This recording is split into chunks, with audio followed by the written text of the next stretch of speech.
Base is dropped on a new round of soccer down here. It's Thursday Thoughts. John, hear you there. Sorry about 906 or even 907. That's really, wow, that's my bad. Downloaded the wrong highlight. And so I had to do some quick re-editing and putting it back in the system. So here's Thursday. Obviously, we'll talk about Atlanta United and CF Montreal. We got highlights, and we'll go through that coming up in just a little bit. After that, we've got news of the morning, big news out of Europe, and Alexander Sefrin, who decided to do something and then not do something that was somewhat directly related to doing something, and then he took a couple of shots. And so there's that. We've got some opening kickoff will be Messi and Friends. I know that'll surprise you. Morning, Alex. And like I said, we'll go through all the news, all the thoughts, all the stuff. Niko Moreno joining us at 10:30, as he always does, to kind of break down everything from the Pacific perspective. And we will roll from there. MLS Next Pro schedules due out today. If it happens during the show, obviously we'll discuss and see what it's looking like for MLS Next Pro and Atlanta United 2 coming up this season. So that schedule, I mean, that season's coming up right before we know it. So it'll be there's a lot to digest this morning on a bunch of different things. In England, apparently they think that VAR needs work. And so we'll get into that. So there's a lot of European stuff to get into, and we'll get into that. There's Messi and Friends. That'll be opening kickoff. We've got Atlanta United. We'll talk about Atlanta United. And whatever's on the table this morning for Tuesday Thoughts, we will drop all of that in this morning. And when we get into everything, Morning Ropes, who's watching on the YouTubes, Ropes off the block, he says, kids look good yesterday. Gajardo is going to be a problem. Yeah, it was good to see Gajardo last season when he got the cup of coffee for Atlanta United 2, and you could kind of see the raw ability that was there, and obviously trying to integrate with teammates and things like it's going to take a little bit of time. But yes, Matias Gajardo is going to be a problem. Oh, I don't know. If Niko's traveling, then maybe it's just all of us. All right, well, let's all right. So since Alex has posed this issue, and if Niko's traveling, then Niko's traveling, and then it'll be just all of us. So we'll see what's going on. So, that's right. He's off to Colombia tomorrow.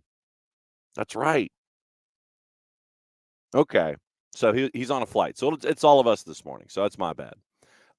He's off to Colombia, and so he'll be on a flight. That's right. He's vacationing. I knew I forgot something.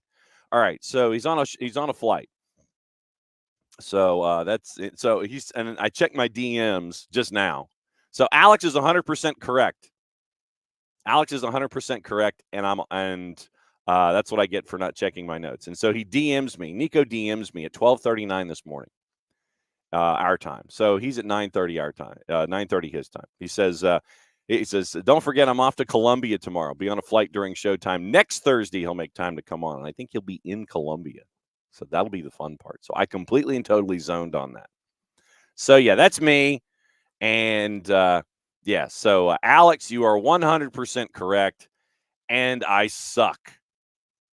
He's on travel mode. Okay. So there it is. And it's absolutely posted. It is absolutely posted. This is what happens. This is why you guys produce the show every morning. Travel mode, but you want to check out last week's segment, still has information that applies. He does believe Yamar has finally gotten his visa and should arrive in Seattle next week. So there's that. So, yeah, John's an idiot. Nothing else is new. And so it'll be all of us this morning talking about stuff. And like I said, we got stuff to talk about. There's plenty to get into this morning as we roll through everything. All right, so opening kickoff, before we get into Atlanta United and the twos and all that kind of stuff, opening kickoff brought to us by our friends at Kickoff Coffee, kickoffcoffeeco.com. And let's see, where's my QR code? The Abby made QR code. It is right there. I had to try to go down. So that's your QR code for those of you who are watching on the YouTubes, on the Twitch, and on the 280 character app.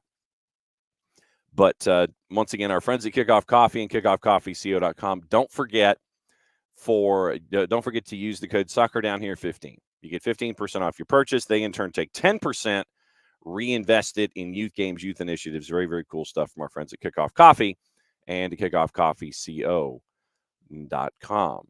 So, all right. Now we know And we've been hitting Messi and friends pretty hard. And, it's kind of understandable why. It has not gone well on the pitch for Messi and friends with the 100,000-mile planetary extravaganza that has been their preseason tour. So our friends at the Telegraph came up with this particular storyline. A senior government advisor, here's your headline. Lionel Messi criticized by China for playing in Japan game after a Hong Kong no-show. So now you have multiple governments getting after this. Senior government advisor says Argentina's World Cup winning captain is hated for deliberate and calculated snub to his fans. Yes, he did it on purpose. Of course he did. So the story continues. Chinese state media, Hong Kong politicians, and some fans swiftly condemned Lionel Messi's participation in a match in Japan on Wednesday after staying on the bench just days earlier at a highly anticipated game in Hong Kong.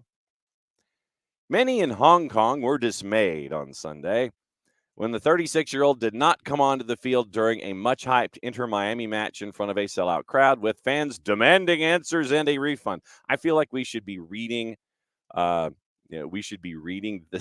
these stories. Oh my God, that we should be reading these stories, with the proper amount of disdain and finger wagging that we are attaching to it.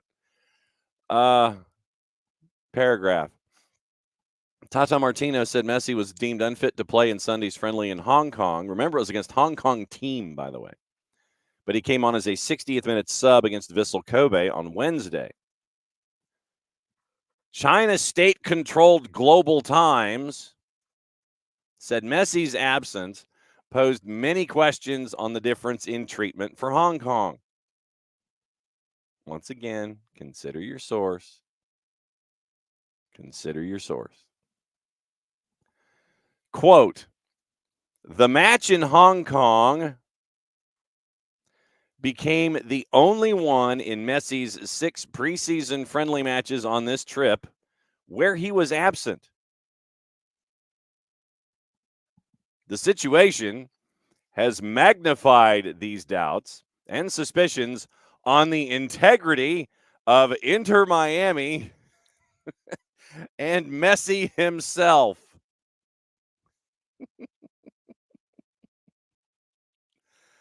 I'm going to read that again.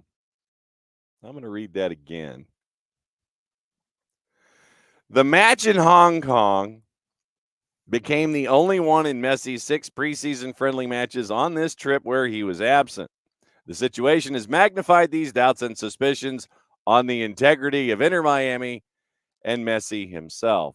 I feel like we need the old school suspense music.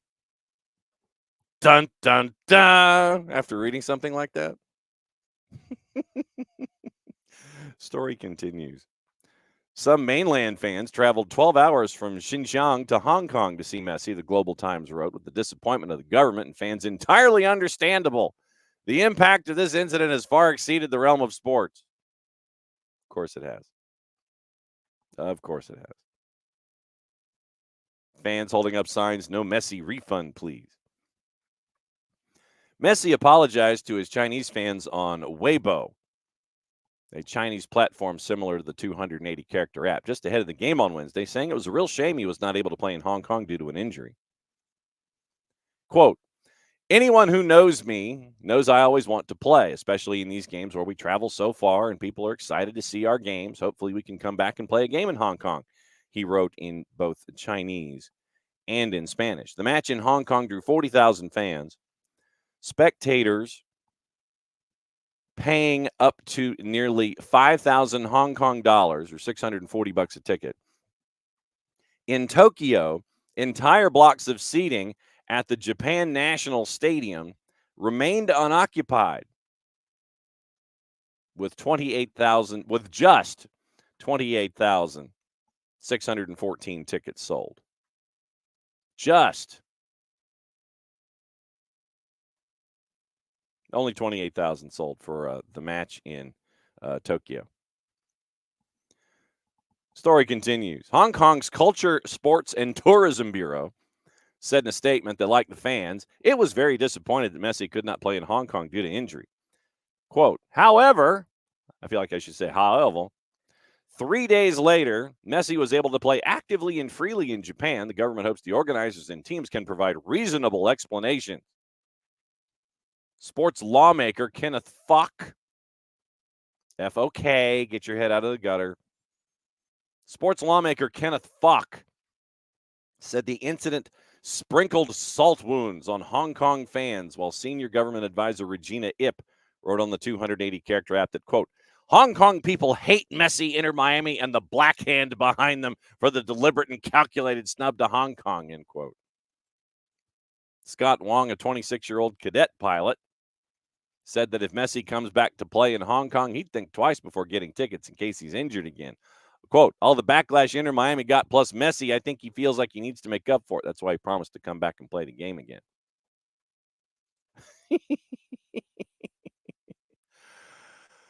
Oh, brother. Oh, man.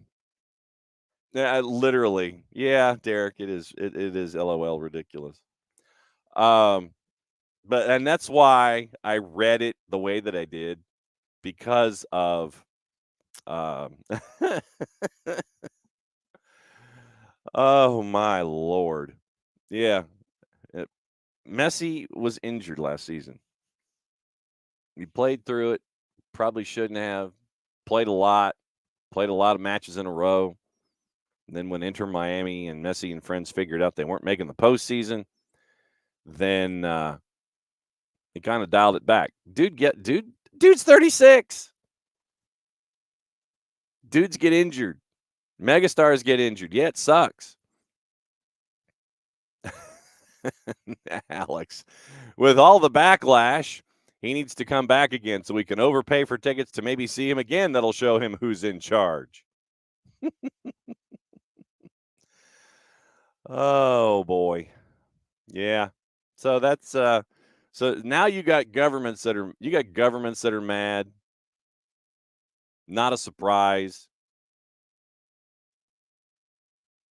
So you end up with statements like that. You end up with statements like that.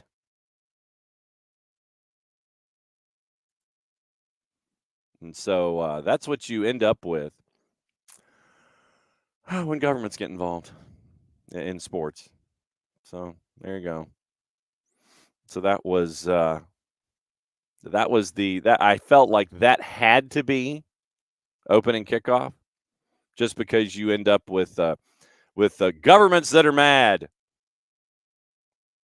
They're mad. They're mad, damn you.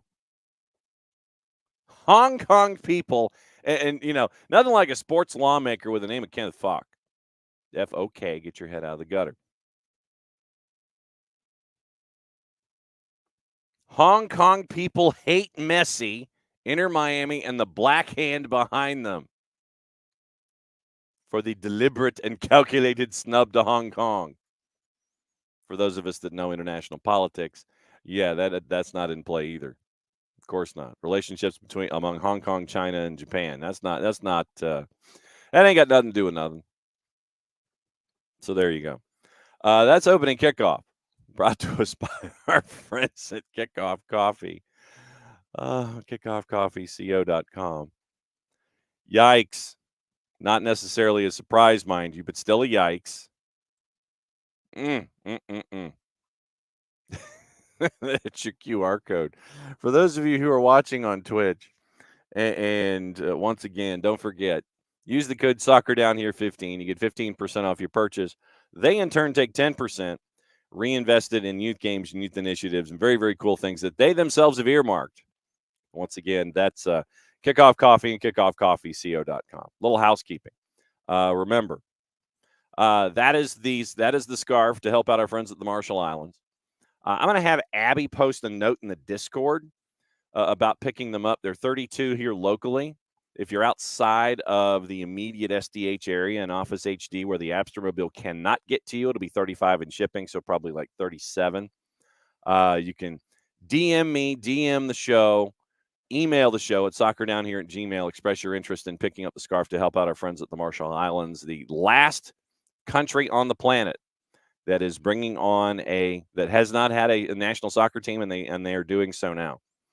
Follow Justin Wally on the 280 character app. They just had their first ever futsal cup over the last 2 weekends, and Justin has now made his way back to home in Bosnia-Herzegovina.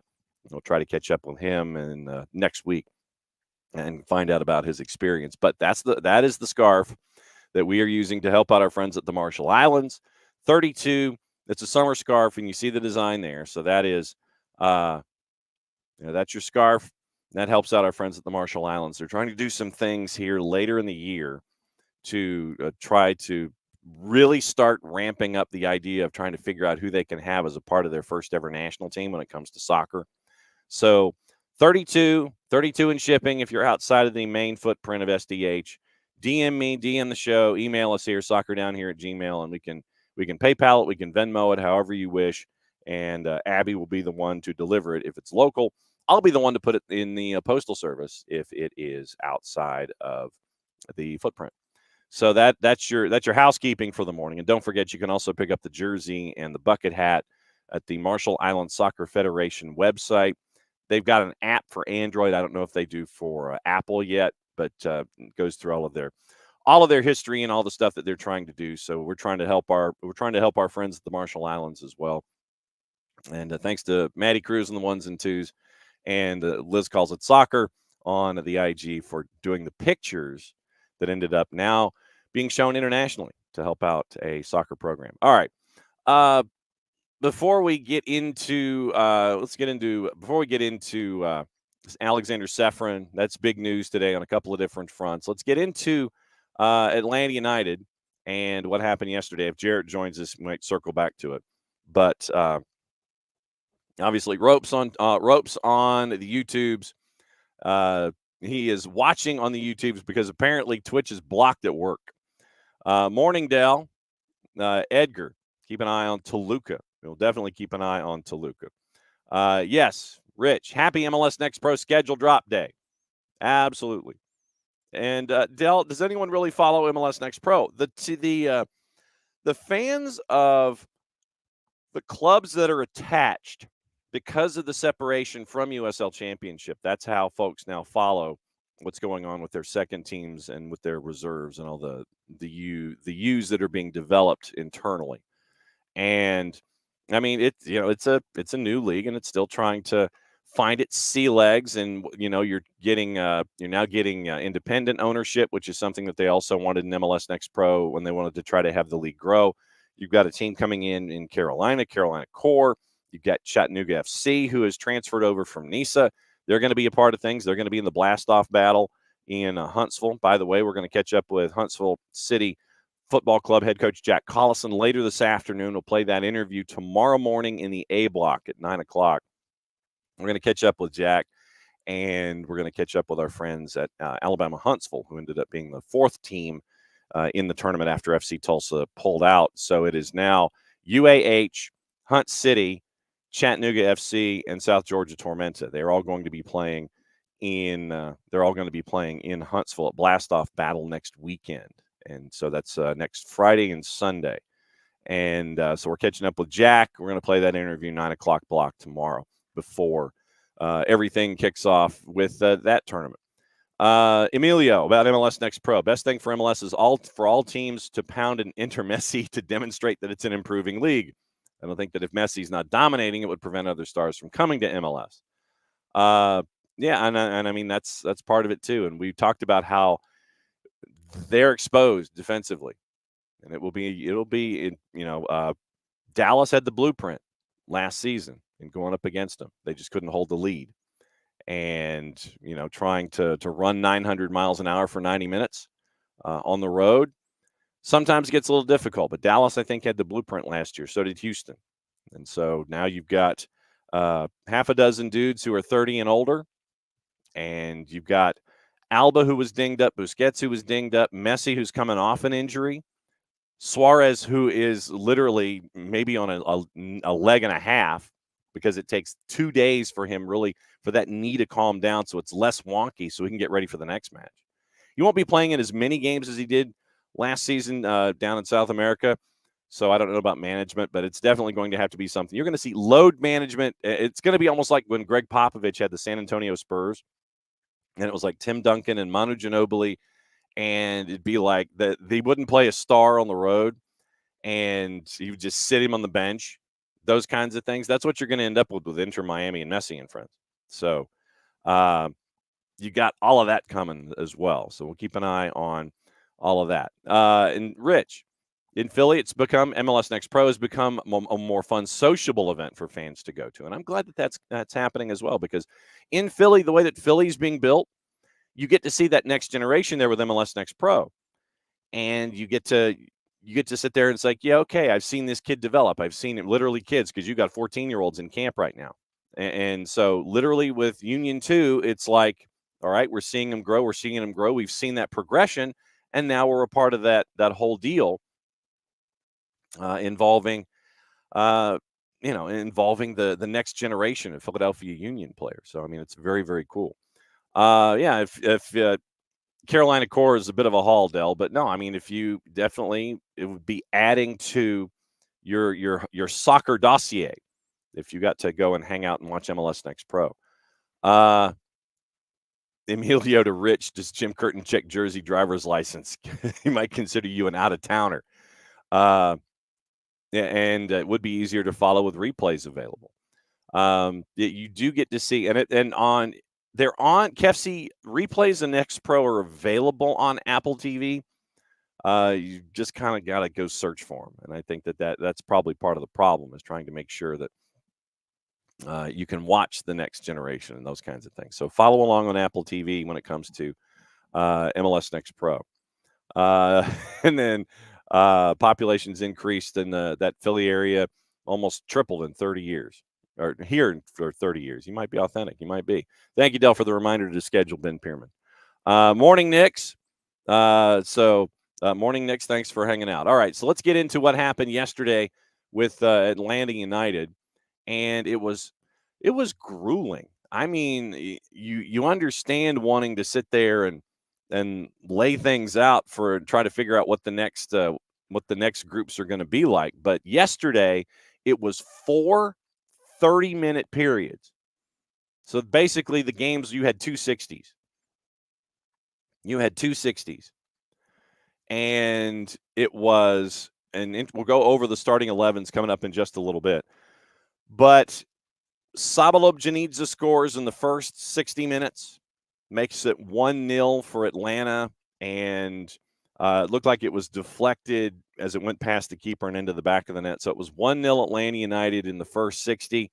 And then you had this moment in the second 60 minutes involving Tyler Wolff. Jason was down there for the call, and here's how it sounded, courtesy of our friends at ATLUTD.com. Dangerous ball. Atlanta picks it up, and a long-range bomb for the Five Stripes. Goal, Atlanta United. High risk, high reward for Montreal. That was the risk. Given away into the middle, and Tyler Wolff, maybe from downtown Tampa, finds the back of the net. Great composure from Wolff. Knew exactly what he wanted to do the whole way. And it's 2-0 Atlanta United. 2-0 at that point. And what, for those of you that missed it, Jonathan Sirois was probably a good 35 or 40 yards out from goal, and no one behind him. And so Sirois tried to play it into the middle, and the connection wasn't there. Tyler Wolff basically saw an opening from about 40 yards and very confidently sent it forward. It goes into the back of the net, and it was 2-0 at that point. Starting 11s, by the way, starting 11 in the first 60 minutes. Brad was in net. Back line of Caleb Wiley, who's back now training after 2 weeks off with a shoulder injury. You had Derek Williams, Noah Cobb, Brooks Lennon. That was your back.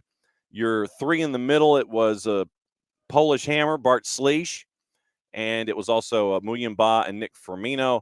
Up top, it was Saba, Jamal, and Shonde Silva. Second group in the second 60 minutes in Tampa over at technically it's downtown St. Petersburg, but in Tampa St. Pete, let's put it that way. Second group, you end up with Josh Cohen in net, Ronald Hernandez, Luis Abram, Efren Morales, Aiden McFadden, Dax McCarty, Jay Fortune, Matias Gajardo, Tyler Wolf, Ashton Gordon, Luke Brennan, and then there was the eventual change in net that we'll be getting into in just a little bit. Quentin Westberg so Josh played 30. Quentin Westberg came in the final 30, and it was 2-0 until one particular point, and here's that particular point late. Flicked on, McFadden intercepted. McCarty couldn't find a handle. Here's Chouanier. Ariel Lassiter down the left. Matthew Chouanier with the right foot. Westberg with the save. Yankov puts it home for Montreal. Goal, goal, goal. Club de Foot Montreal. And it's the new man, Dominic Yankov, with his first in preseason.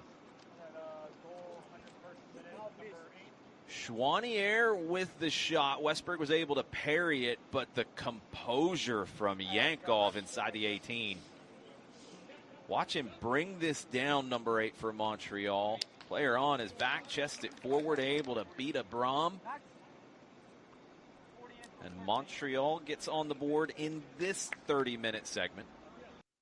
Well done there by CF Montreal. No Joseph Martinez in the lineup yesterday. There was a prolonged conversation. There was a long conversation that Joseph had with Gonzalo Pineda there at Al Lang Stadium. But Yankov to get the goal, parried away initially by Quentin Westberg, but Yankov on the turn did really well and through a little bit of traffic, got it into the net, and that was your final. It was 2-1 for Atlanta over CF Montreal. Gigi and Gregerson were there. They just didn't play. And remember that we're looking pars. I don't know if there was anything official with what's going on. Remember, you've also got a game in 4 days against the Tampa Bay Rowdies. So it's just being selective and making sure that everyone's at 100% going in. And Gregerson's been on a bit of load management for the last week or so, so that might be part of it too. Because remember what happened last year with Gigi, where Gigi comes in, he's picked up, and his season traditionally stops in May. The European schedule, remember, stops in May. He had to keep going. And so you saw that point in the schedule last year where Yorgos Giacomakis kind of hit a low point. He was running out of gas. I think they're trying to avoid the same thing. Gigi resting, I get. Gregerson, once again, he's in the heart of his schedule right now. And you've got to have him last from now until October. And you don't want to have one of your center backs running out of gas in the summer. So I get the load management early. It's like, all right, get him, almost decompress him from the European schedule, then get him integrated into the Major League Soccer schedule, and then that's my perspective on it. There is no basis in fact at all with any of it, but my guess is that you almost want to try to decompress Stian Gregerson from the European schedule, and it's like we know that you're halfway through your schedule, so chill, everything's fine. You can decompress, get acclimated to the MLS schedule, and we'll have you later on in the year. And Kefsi does make the point. It's also trying all the different combinations because, remember, Derek mentioning that Noah Cobb is looking great. And when you got Derek Williams, who's new, Noah Cobb, who at this point is probably going to be getting some first-team minutes. You've got Abram and Lennon and Wiley and Hernandez and McFadden and all of this stuff that you're trying to blend together. And you got to do it in a week and a half and figure out who's staying and what your combinations are going to be. You got a good idea as to what they are. But how do these guys integrate? Because there's going to be points in the schedule, national team duty, schedule compression, what have you, where these guys are going to have to work together. So, you're checking out the talent that you brought in, you're checking out the talent that you have that you're bringing up, and it's like the up is coming and the new is coming in. And so how does this recipe come together? So I think that's part of it too, in trying to get everyone adjusted. I mean, you're going to have the same thing with Bart Sleesh at some point. We know that Sleesh is a workhorse. He absolutely has. He wants to be out there as much as humanly possible, but you've got to manage Bart Sleesh at the same time. And so that will be a part of this as well, because Legia Warsaw, I think, was past the halfway point of their schedule in Europe, and you've got European competition and all that other kind of stuff. And so this is that delicate dance early on. You're bringing folks in from Europe, and then, okay, and how do they work forward? So Kefsi's spot on. Mosqueda, I think, is the only one. Mosqueda has an injury. Not sure who else. I think Mosqueda is the only one left with an injury, and I think it's another 3 weeks. So then you end up with Mosqueda coming back to help out things on the wing. Yeah, because Caleb, it was 4-6 with Mosqueda, and it was 2-4 with Caleb. And so Caleb is back, and so it's probably another couple of weeks with Mosqueda on the bench. Pars, what's the earliest Almada will be back and the latest? Let's take a peek at the schedule. CONMEBOL Olympic qualifying. And I know that there are a lot of you who are faster on the computer than I am. The pre-Olympic tournament. All right, let's see. Where are we here? The CONMEBOL pre-Olympic tournament. I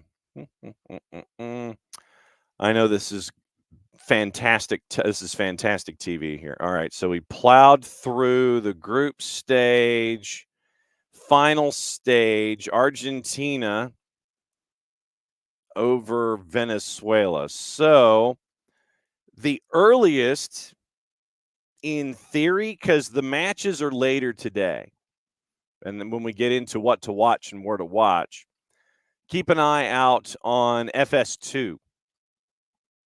4 o'clock, 7 o'clock is your CONMEBOL, as your round of your semifinals. And you end up with, you've got a couple of matches here in the 8th and the 11th. So the 8th and the 11th is what you're looking at. This is the next round. Argentina over Venezuela in the finals stage. The final stage is a group of 4.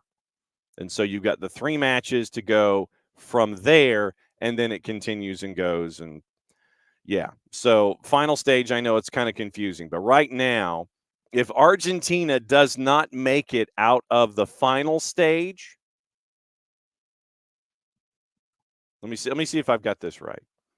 All right, so the final stage, ranking, taking into account the final stage, exception of red and yellows.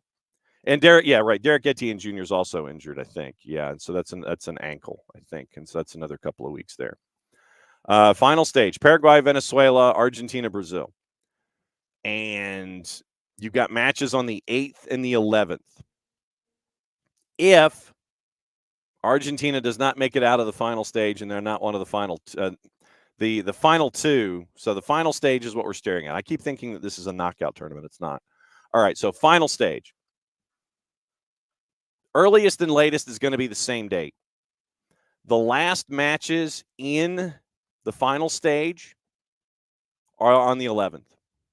So you've got matches today and on the 11th. Then they get to determine who goes to the Olympics. We'll find out if Argentina is going to the Olympics, and once again, that would be something where Lionel Messi would be a part of the squad. But earliest and latest is going to be the same date. February 11th is the date of the last matches in the final group. You will have played your last matches, and we don't know what times. It might be simultaneous just to determine who's going to be doing what. It's in Caracas on February the 11th. Don't know the times yet. But today is round 2 in the finals stage. So in a perfect world, you could end up with Thiago Almada coming back by, say, Sunday or Monday. So Monday, probably. Monday, he'd probably be coming back into camp, and everybody be sitting there and handshaking. Hey, how you doing? How you doing? Man, I'm really tired. Blah, blah, blah. So as of right now, and this would be a big oversight for the event network known as for Fox Sports. But right now, it is not listed as being televised. But keep an eye on FS2 since they've done the entire CONMEBOL tournament. 4 o'clock is Argentina, Paraguay. 7 o'clock is Venezuela and Brazil. All played in the same stadium, and man, that surface is getting chewed up. Argentina, Paraguay, 4 o'clock. Venezuela, Brazil, 7 o'clock. Probably the earliest that he could be in, or the latest, is going to be in some kind of plane demand, PLANE. So I would say Monday, Thiago Almada comes back into camp, regardless of what happens. Question from Emilio. Are there any other continents doing pre-Olympics qualifying? Not at the moment because, you've got pre-Olympic qualifying. I'm thinking that you're looking at AFCON and the Asia Cup. So technically it would be those. And you're looking at that right now going on simultaneously. Great run by the Ivory Coast in their home country. Who knew that would happen? So let me check to see if I'm talking out of school when it comes to CONMEBOL pre-Olympic tournament, men's tournament in Paris.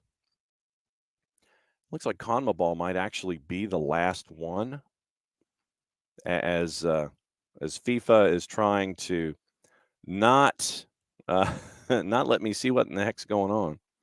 I don't care about that. All right, so not qualifiers. See, I love how FIFA doesn't want to do anything like this. Get ready for the men's tournament in Paris. There we go. Okay. 24th July to August 9. Qualified nations 6. So it is the AFCON and Asia Cup are the only two that are left in play in addition. So it's AFCON, Asia Cup, and CONMEBOL. These are the only 3 that are left. So I was right.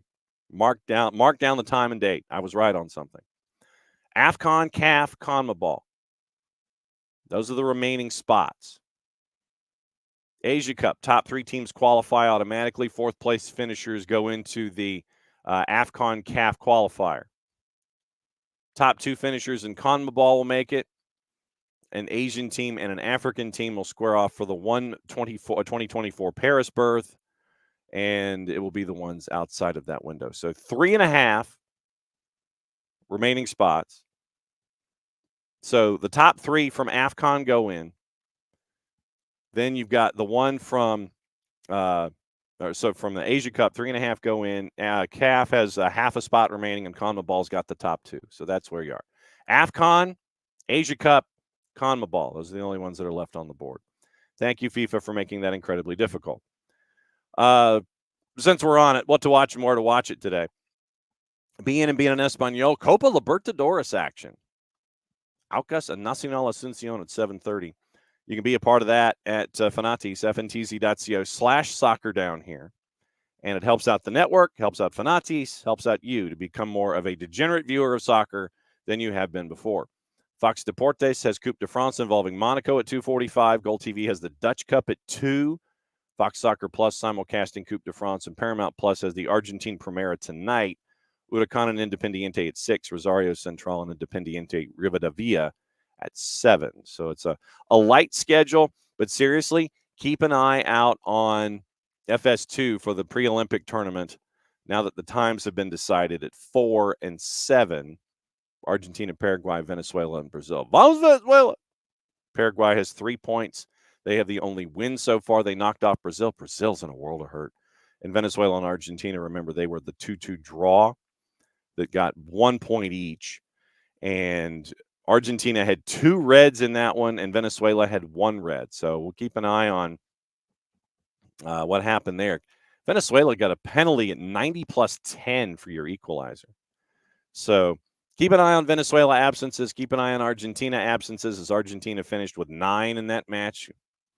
But today at 4, today at 7, and then on the weekend on Sunday, time to be determined, it will be Paraguay, Venezuela, Brazil, Argentina to determine the top 2 teams in the final stage to CONMEBOL to see who gets to the Olympics. So there you go.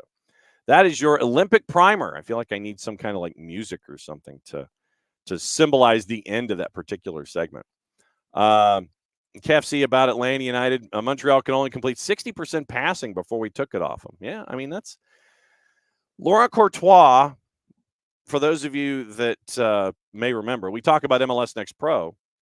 Courtois led Columbus Crew 2 to all of the successes they've had over the last handful of years. So this was a great pickup by Montreal. Club de Foot did a really good job in picking up Laurent Courtois.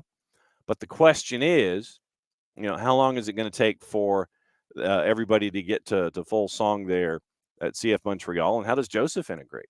And so I'm looking to the remainder of the preseason to see how things are with CF Montreal. But Laurent Courtois, great pickup to be a head coach. But once again, remember, you're also dealing with Joey Saputo and his ish. You're dealing with all that ish. And so that's what you're staring at right now with CF Montreal. Emilio, feeling that Derek Williams should start over Abram.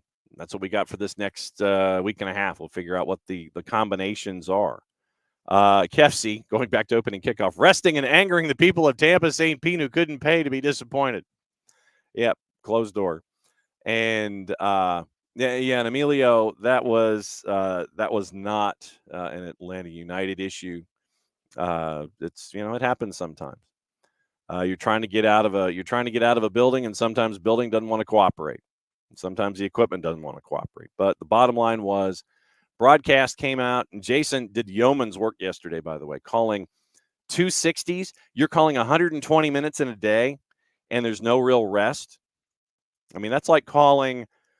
That's like calling a match with 2 extra periods and then getting into PKs. So Jason did that yesterday, and he and Mike will be on the call on the weekend for the match against Tampa Bay. That will be simulcast on 92.9 The Game and on ATLUTD.com. So you'll have both audio and video. You'll have the audio and video experience with Mike and Jason this weekend down in Tampa. So it'll be interesting to get that. Dell, what MLS free agents are surprising to you that they aren't signed yet? Let's see if there is a list of folks that have not been signed, and see. We also got to get into CONCACAF Hemispheric Extravaganza, and Kellen Acosta was one of them. But it looks like Chicago, as they continue to spend the ish load of money that they're spending, it looks like Chicago and Kellen Acosta are going to come to a deal. You're looking at Kai Kamara, you're looking at Justin Miram, you're looking at Carlos Vela. And Diego Rubio was taken off the board. He goes to Austin FC. That's a pretty big pickup for them. Corey Baird, Houston to Cincinnati was a big one. But right now, it looks like that it would be those 3. Those 3, and I'm keeping Acosta. I'm taking Acosta off the board.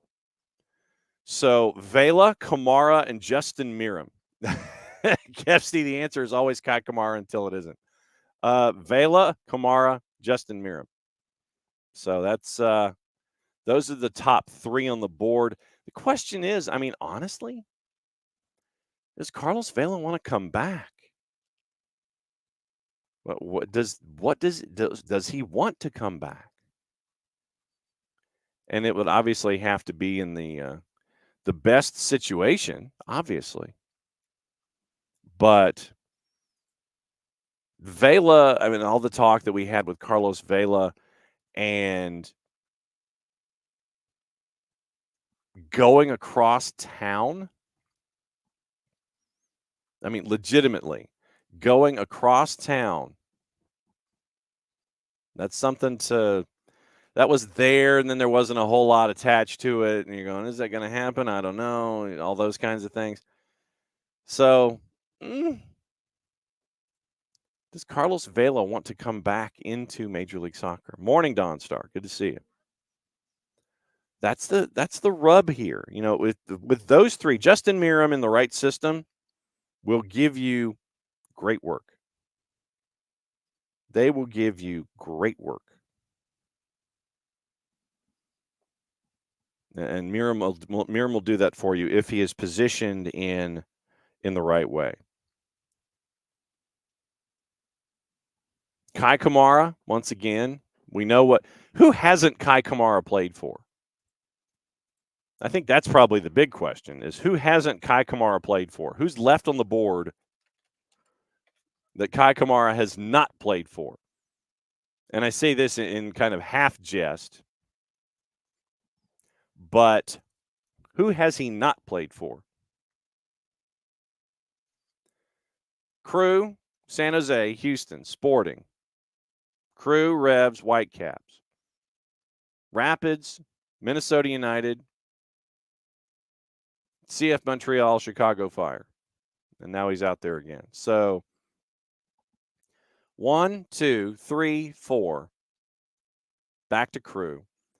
Revs 5, Whitecaps 6, Rapids 7, Minnesota United 8, CF Montreal 9, Chicago Fire 10. Played for 10 different teams in Major League Soccer. I know. yeah, true, Kevsey. Yes, Kai Kamara has not played for Atlanta United. Yes, that is absolutely true. I don't think they should go for. I don't think Don Stark asks about Carlos Vela. I don't think that would work. Couple of reasons why. Price point.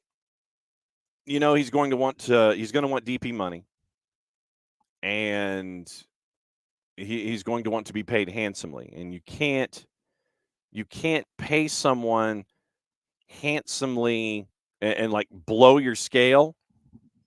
Now that you've got me fascinated with that, let me find out what Vela made last year. But that's just to satisfy curiosity. But when you have a Carlos Vela, he's going to want the ball. He's going to want to score. He's going to want the ball a lot. Carlos Vela, base salary last year at LAFC was $3 million. Guaranteed compensation just under 4.4. That's too much. When you look at Atlanta United and you look at Atlanta United's salary figures, and this is last season.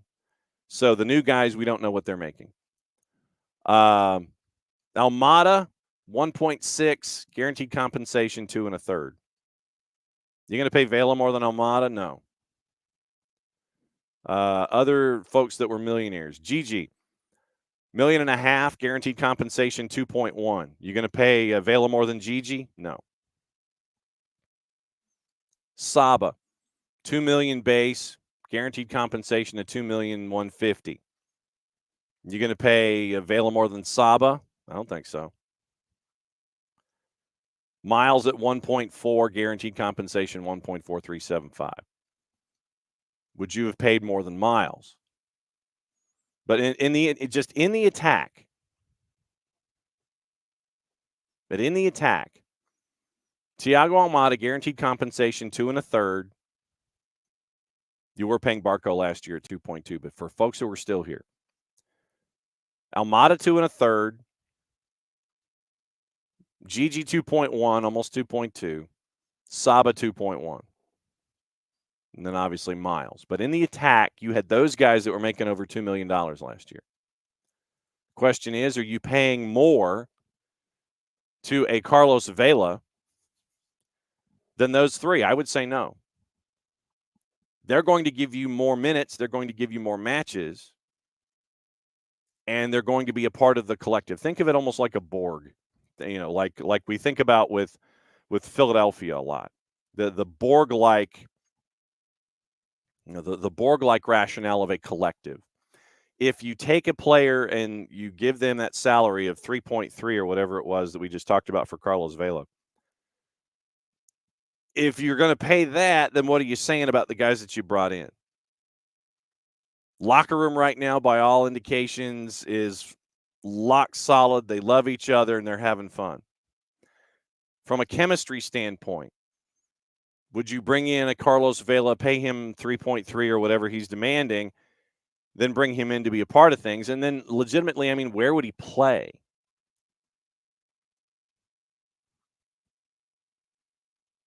Where would he play in this environment? And he's taking minutes away from folks. I would think right now with what you've built, for someone who's in his mid-30s, who's not going to be able to give you every single game, every single time, even in schedule compression and those kinds of things, that you have folks like Gigi and Saba and Shande Silva and Jamal Tiare and all of those folks up front. I think it wouldn't fit. It wouldn't fit on the field. Off the field, once again, he's going to want to get paid 3.3-ish or something like that, as far as we know. He has not said anything publicly about, I'll take a pay cut to play for a winning team. We haven't heard anything like that. So I wouldn't pick up Carlos Vela. I like the way that this team is being constructed right now by Carlos and by Gonzalo Pineda and the coaches in the front office. I like how this team is being constructed. You bring in someone like Carlos Vela, who's going to want the ball. It's going to be a bit of a black hole when it comes to the system that you have currently in place. So there will be a team in Major League Soccer, and shoot, it might even be LAFC, because LAFC's only got like 18 dudes. I mean, Don Starr, he could end up going back to LAFC because they need bodies. That could be the end game in all of this.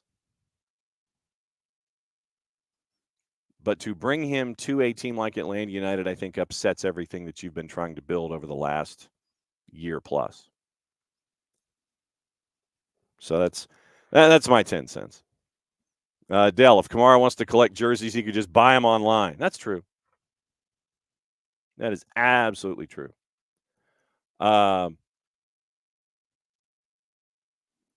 With what we're seeing with our friends in the chat, Rich letting us know, apparently, from our friends at Crossing Broad, we had mentioned, and literally this just popped up, we had mentioned, in football down here, the Eagles are heading to Brazil. And they are going to be playing in one of the NFL matches. I think it's on a Friday night. So you will have parts of the schedule almost where National Football League teams will be playing every night of the week. Apparently, and once again, thank you to Rich for doing this kind of research. They're going to be playing at the home of Corinthians, Neoquímica, in Sao Paulo, Brazil. Founded 1910. And there's a problem. Our friends at Corinthians hate the color green. And this is what we said, and this is what we meant when we said that Eagles fans, when you go, you better be yes sir, no sir, yes ma'am, no ma'am, thank you. Don't do silly stuff. First off, it makes the National Football League and the Shield look bad. But second, you might be in a world of hurt. The big rival for Corinthians is Palmeiras. Palmeiras wears green. I would suggest maybe for the Philadelphia Eagles to wear the dress blacks. Change your color scheme a little bit to where you're not walking into a Corinthians building at Neoquímica where they wear red. I wonder who the opponent's going to be. There's talk that it might be Atlanta.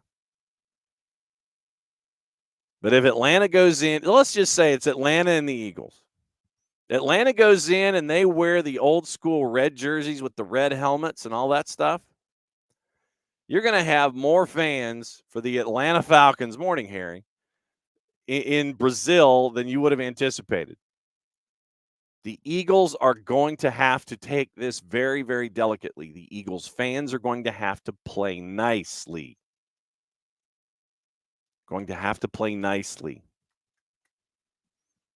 Palmeiras wears green. Corinthians wears red. And you're going to the home of Corinthians to play if you're the Philadelphia Eagles. Explained by a local sports fan whose name is Steven. Corinthians' biggest rivals, Palmeiras, green and also from Sao Paulo. Corinthians and their fans despise green. The club itself actually have in their laws to never display green. Players can't use green cleats. There was a big issue a couple years ago about one of the goalkeeper jerseys with green. Club ended up covering the green with yellow decals. All of this to say the Eagles being the home team in Arena Corinthians is very interesting. With clubs being religion to many people in Brazil, it's highly possible that they ask them to wear black or white. They for sure won't be wearing Kelly green. Legitimately. Palmeiras is green, people. Some of the responses. Please don't come in green. Corinthians fans hate green, and this can cause confusion. Green team being, and these are fan responses, by the way. Thank you, thank you, Rich. Green team being the boss in the Neoquímica Arena, I'm already rooting for the other team.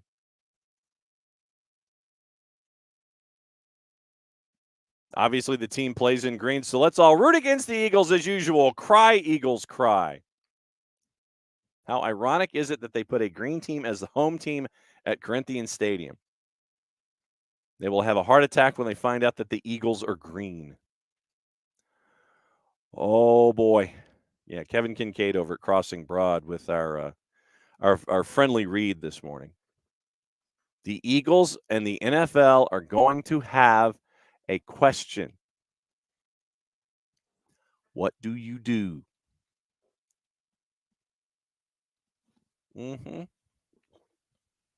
What do you do?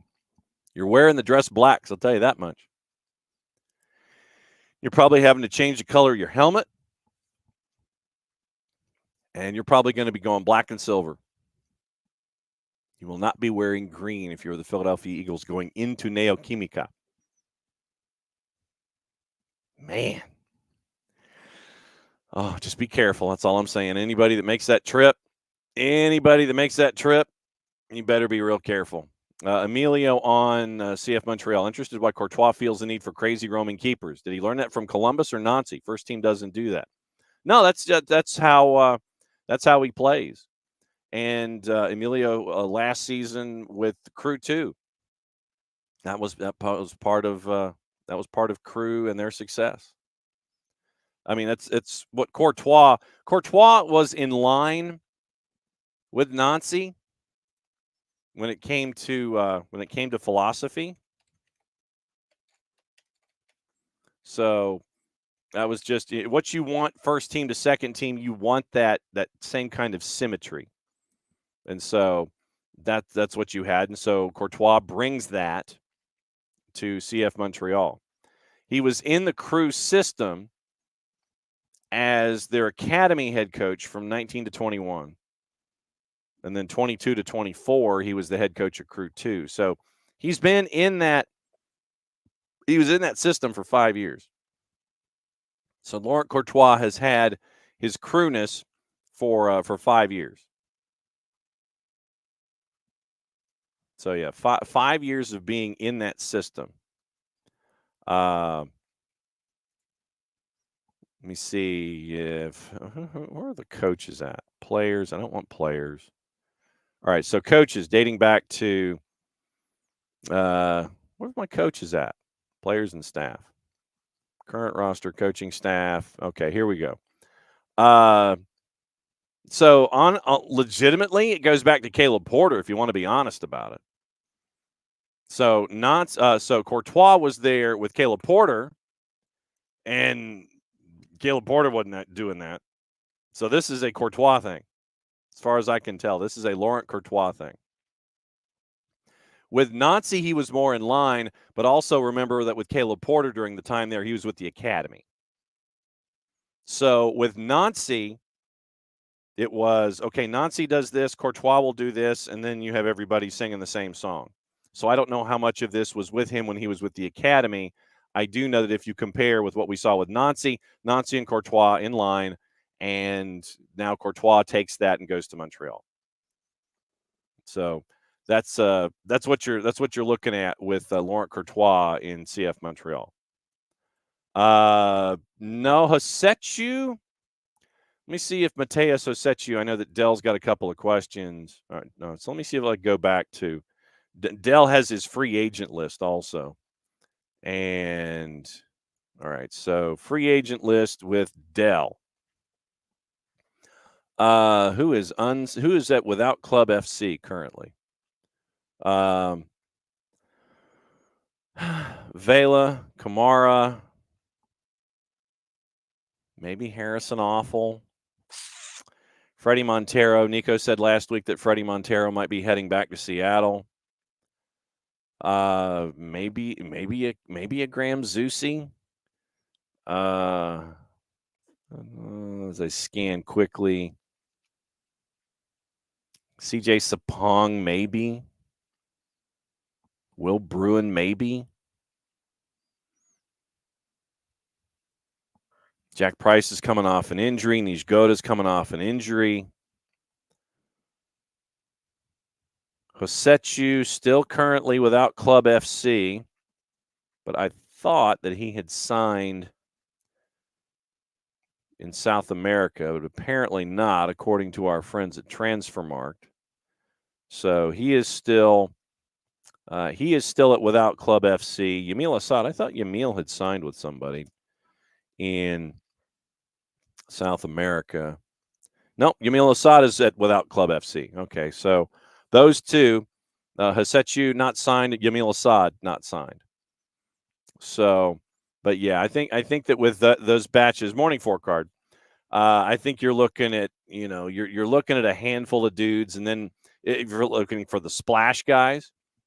But I think that if you're looking for specific dudes, you can look at that list and go, okay, I need a specific kind of need, and then have it addressed there. But yeah, the top market value guys, according to Transfermarkt, Kellen Acosta, like I said, he looks like he's heading to Chicago, so he'll be off the board. Jamiro Montero, who was in San Jose. Vela. Jack Price, like I said, coming off an injury in Colorado. Nish Goda coming off an injury. Teenage Adibi in Houston, still in play. Junior Moreno from FC Cincinnati. Brian Coufre. Hosetsu. Tomas Vatslik in net, who got no run whatsoever in New England. Bear, who I think has aged and injured himself out. Romel Kyoto. Jimmy Madronda. Zachary Broguiar, which is an interesting one. Cameron Duke in Kansas City. Danny Musovsky, who I think has a home now. Amar Sadic. I think Amar, if Amar wants to, first off, I think if Amar wants to get into coaching or into commentary, I think he'd be great at either one. But I think if you're looking for a lock it down midfielder that and he already said his goodbyes to Atlanta United on Insta. But I think if you're looking for a lockdown midfielder that you don't need to have start every single day, but could if you need him to, very intelligent player, great guy, great locker room guy, I think Amar Sejdic would be a fantastic pickup for somebody if that's what he wants to do. If he wants to, if Amar wants to come back and do another season in Major League Soccer, like I said, I think going into coaching, I think Amar Sejdic would be great. Very intelligent, very, very deep thinker. Very, very intelligent player. So I think Amar Sejdic could help somebody out off the bench. But I think that, Amar, when he wants to go to that next step in coaching, I think he'd be fantastic there too. All right. So we haven't even gotten into the international stuff this morning. Okay.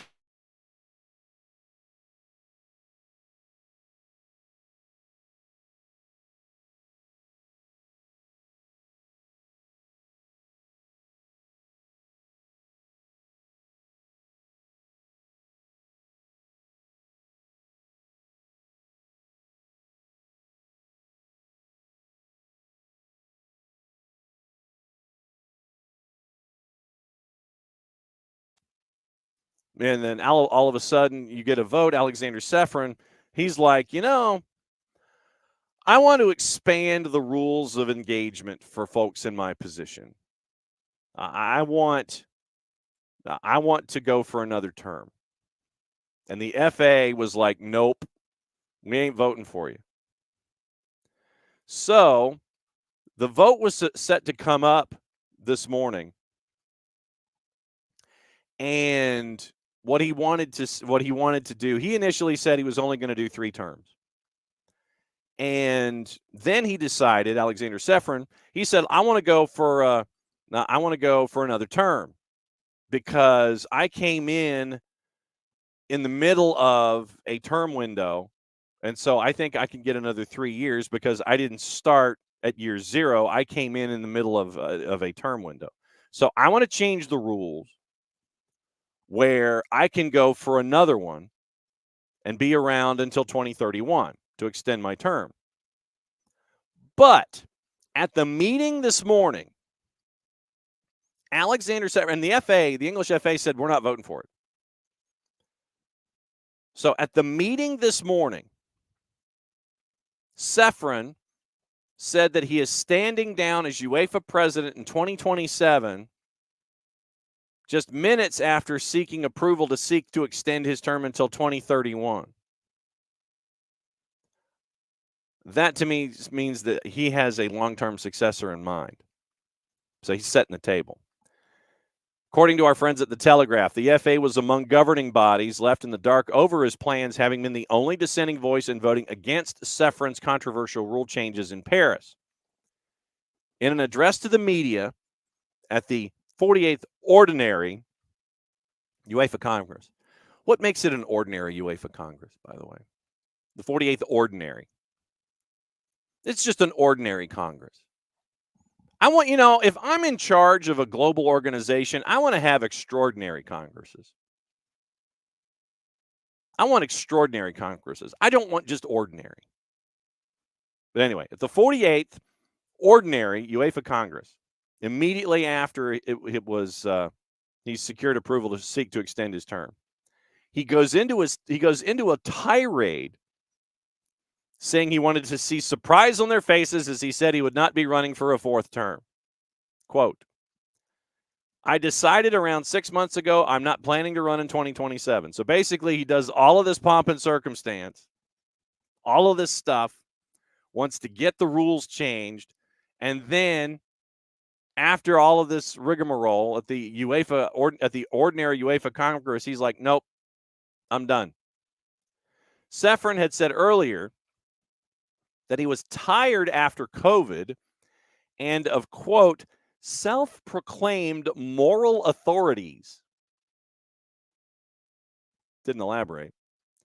Citing his reasons to stand down, he said he'd been away from his family for 7 years and it was time for new blood. I think he's got a successor in mind. Quote, what makes me happy and proud is that I am captain of the ship that has navigated stormy weather. Half hour earlier in Paris, Mark Bullingham, the FA's chief executive, had been the only administrator to hold up a red card to changes in rules. If Now, do you have like yellow and red? Do you have like a yellow if you're like, yeah, maybe I'm on the fence, and red card's like a no? I'd love to know how this works at an ordinary Congress. But yeah, Mark Bulling of the FA holds up a red card. Nope. He was the only one to do it. The timing of the announcement is curious, given his long-term ally, ex-Croat and AC Milan superstar Zvonimir Boban resigned from his role as UEFA's technical director last month in protest at the proposed term limit extension. The controversial allowance for Ceferin to have run for a further full term from 2027 to 2031 was included in a bunch of rule changes. So he basically buries this.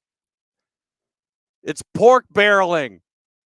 UEFA pork barrels at their ordinary Congress, people. They got pork barrel. You got pork barrel stuff with Alexander Ceferin, and then he's like, nope.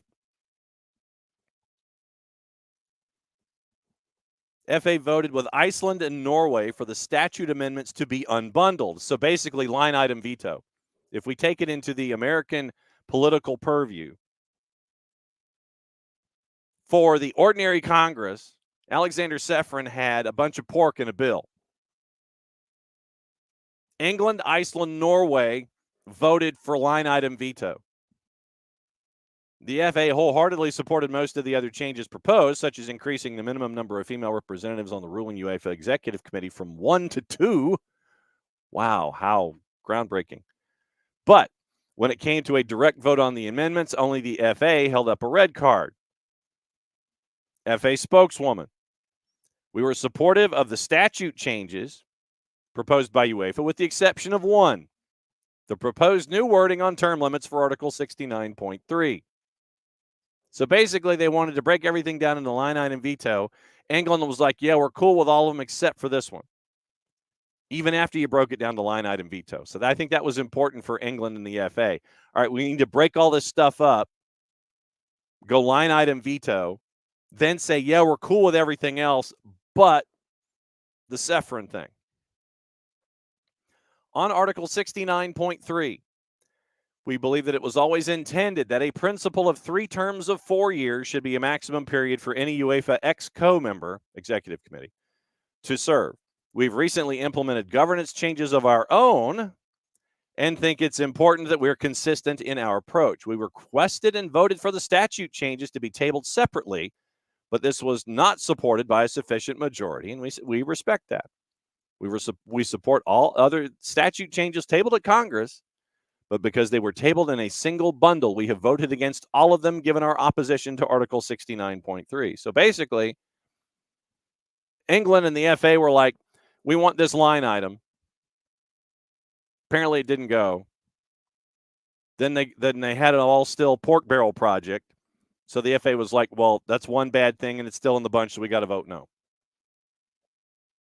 Boban had previously described the term limit proposal as disastrous in his resignation letter. If I were to accept such a difficult and wrong decision and turn my head, I'd be going against the principles and general values in which I deeply believe. Ceferin was reelected unopposed for a 4-year term. Ceferin claimed Boban knew he was going to stand down in 2027. Honestly speaking, I'm tired of COVID. I'm tired of 2 wars and nonsense project of the so-called Super League. I'm also tired of self-proclaimed moral authorities who are moral just until it comes to their personal interests. In a thinly veiled attack on Boban, Ceferin said, quote, now, just 2 sentences about the self-proclaimed moral authority. The person you know when I'm speaking about does not deserve a comment from my side, but people who know him, and we will make their own opinions. Just 1 sentence about his pathetic cry about morality. I feel like I need violins or something under here. He was one of the rare persons that knew I was not going to run in 2027. The moment he got the info that I would disclose it after Congress, he went out with his narcissistic letter. This isn't thinly veiled at all. He could not wait because after my disclosure, his whining would not make sense anymore. Now think, whose personal aspirations are in question? And think whose morality is in question. So to conclude, I'm very happy that I could finally explain my point of view in the future. It'll be good that I could do it earlier. If you need any legal advice about me, UEFA, I would appreciate you'd contact me before, at least after listening to people who are not lawyers and would do anything to achieve their personal aspirations. End quote. Sources close to Boban says he will not be commenting. Intentionally did not want to disclose my thoughts before because of two reasons. First, I wanted to see the real face of some people. And I saw it. I saw good parts and bad parts. And, of course, I didn't want to influence the Congress. I wanted them to decide, not knowing what I'm telling you today, because that's an honest decision. I have to say it was actually amusing to watch all this hysteria around and at the same time getting all the messages of support from my federations. So Sefrin set up the table, and he's like, no, fam, I'm out. And there you go. So, yes, 4-card. Doesn't have the votes. 4-card. I didn't want it anyway. KFC. It's that exactly. You have to have ordinaire so you can have extraordinaire. I appreciate the bit about this.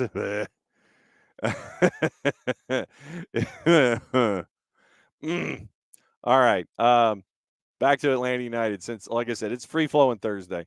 Tomorrow, obviously, we'll have the Jack Collison interview, 9 o'clock. Our friends from Beyond Goals at 9:30. We'll set you up for the weekend. It's starting at 10. Michael Valverde, can we talk about Javier Armas?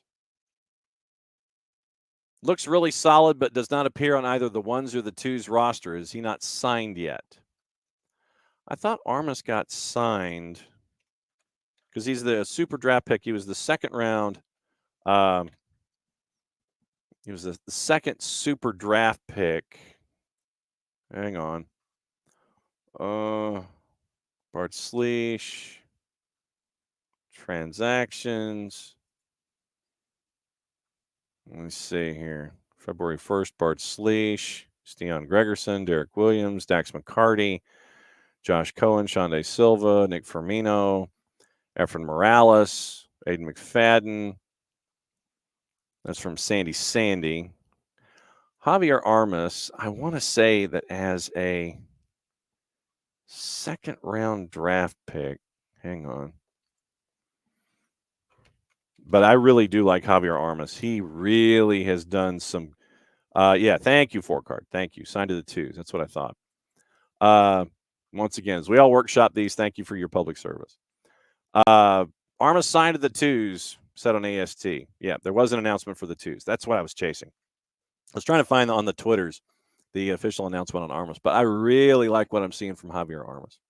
Really like what I'm seeing from Armas in the sense of, since I was up in Athens, once again, ball placement, touch, imagination, all those kinds of things from Armas out of Oregon State. Great pickup in the super draft. And, he's fitting right in. There were some moments in Athens where he's sitting there and he's having to drop a dime, and he does exactly that. Hard to track down, hard to catch.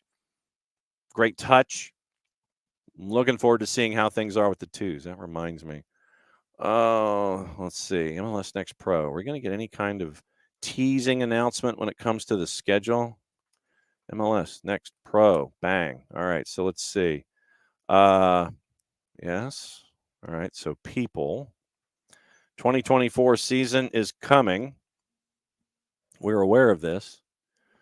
Okay, nothing from the league yet today about the 2024 schedule drop. No time laid out yet. Yes. And Michael Valverde, cool. Thanks. Real deal. Good to see you, by the way, at Topgolf the other day. That was very nice for the fundraiser for the pitch in the Southern Crescent. Kefsey, great sense of space, releases when needed, good distribution. That as well. All of the stuff, all the things. Javier Armas, very, very good. Someone else who I'm really impressed with, Ashton Gordon. And, going back to Birmingham and going to Athens and then seeing Tampa or St. Pete, seeing what went on against CF Montreal, you're getting to see once again the kids coming up through the system. And I say kids because they are to me, because they're not voting yet. So great to see what Ashton Gordon. Going back to the time that we talked about in Birmingham with the the young kids coming in for the final 30 and having to workshop things. I mean, think about that group of folks. And I know I'm going to forget some folks, but I mean, it's Rocket Rita, Cooper Sanchez, Ashton Gordon, Matthew Edwards, and literally you could take that lineup, the group against Birmingham, and literally go name, and see just the promise that's attached with all of those folks. Really looking forward to seeing the kids, whether they're still in the academy, whether we get to see them with the twos this season. Noah Cobb is going to be spending less time with the twos at this point and probably spending more time hanging out with the first team at this rate. Efren Morales, seeing him continue to grow. Here at, and literally I've kind of jokingly referred to us as center back U when it comes to Atlanta United, but it's not just center backs now anymore. Aiden Torres, who's going to be a great watch for Atlanta United too this year. That's why I'm looking forward to MLS Next Pro season. Because of all of these young kids. I don't know how much time Nicholas Firmino is going to be spending with the twos. I don't know how much time Luke Brennan's going to be spending with the twos. John Berner will be in net to help out, having a defensive veteran presence at the back. And to be there is to help out and counsel as well. But literally, you could go to that roster that was a part of the discussion in the match against Birmingham. And let me see if I can find the rundown from the match against Birmingham. Let me see if I can find the news that was attached to it. And not necessarily latest news, but we'll see if we can click on it here real quick. Signing Ashton Gordon. Yeah, so Ashton Gordon signed to a twos deal. And, all right, so 2-1 win in Birmingham. Let's go to the notes. So starting 11, Aiden McFadden got some starting minutes. All right, second 11. Let's go to the third 11. The third 11. All right, so here's the third 11 that came in the 63rd minute against Birmingham and has set the table for our viewing habits for the next handful of years. Westberg was in net, but here's the rest. Dominic Chong-Ki, Caden Moore, Efren Morales, Matthew Edwards, Julian Bretos, Noble Okello, who's come in. Remember him from Toronto FC too. He's a little older, but he's in with the twos from the outside. Rocket Rita, Cooper Sanchez, Owen Koutsas, Ashton Gordon. Westberg and Morales are the only ones signed with the first team out of that group. Some were on the U16 squad that was crowned MLS Next Cup champs under Kevin Kratz last June. Ashton Gordon played at the 9 to start things off, and so they held it down for 30 minutes. It was a 2-1 lead for Atlanta United, and you had, for the final 27 minutes of that match in Birmingham, plus what we're seeing as we're getting closer to the regular season now. Chong-Ki, Caden Moore, Efren Morales, Matthew Edwards, Julian Bretos, Rocket Rita, Cooper Sanchez, Owen Koutsas, Ashton Gordon. That's all home development. That's all home development for Atlanta United. And you're getting all of that forward. That, to me, is the cool part of all of this. Really looking forward to the future as it is laid out here for Atlanta United. Really looking forward to it.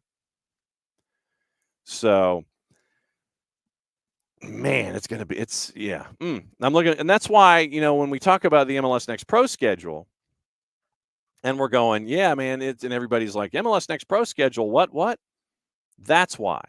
But when you have stuff like that, that's why it's like, yep, that's the one that we're looking at. So, really looking forward to it. other news going on in overseas. And you know how we talked about things here in the U.S. and how things might change up a little bit. We talk about sin bins and all this kind of stuff.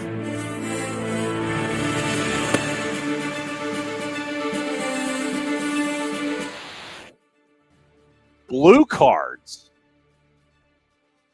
I don't know if you've heard about this, but blue cards are now going to be a part of the discussion. Ben Rumsby. The new card will see players removed from the field for 10 minutes if they commit a cynical foul or show dissent. Part of a sin bin trial. It's going to be announced tomorrow. IFAB has signed off on what would be the first new card to be used in the sport since the advent of yellow and red at the 1970 World Cup. Sin bin protocols, it'll see players removed for 10 minutes. Football Association of Wales had planned to use a blue card during a sin bin trial in grassroots competitions this season. But with the color chosen over the likes of orange in order to differentiate it clearly from a yellow or a red. So it is now blue cards that are going to be a part of things. The FAW failed to obtain clearance for the move. Players sent to the sin bin have been shown a yellow instead, and 2 blues equals a red.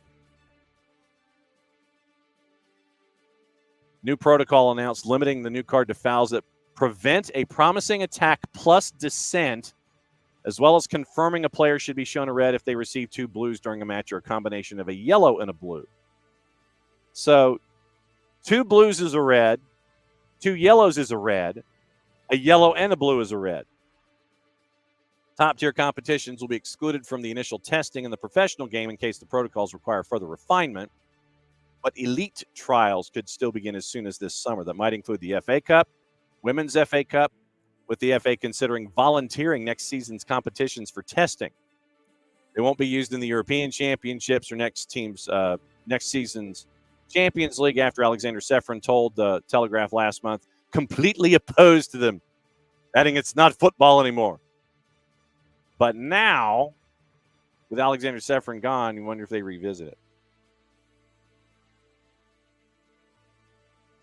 European governing body, meaning UEFA, nevertheless could be forced to introduce them as, if expected, trials lead to them being added to the laws of the game.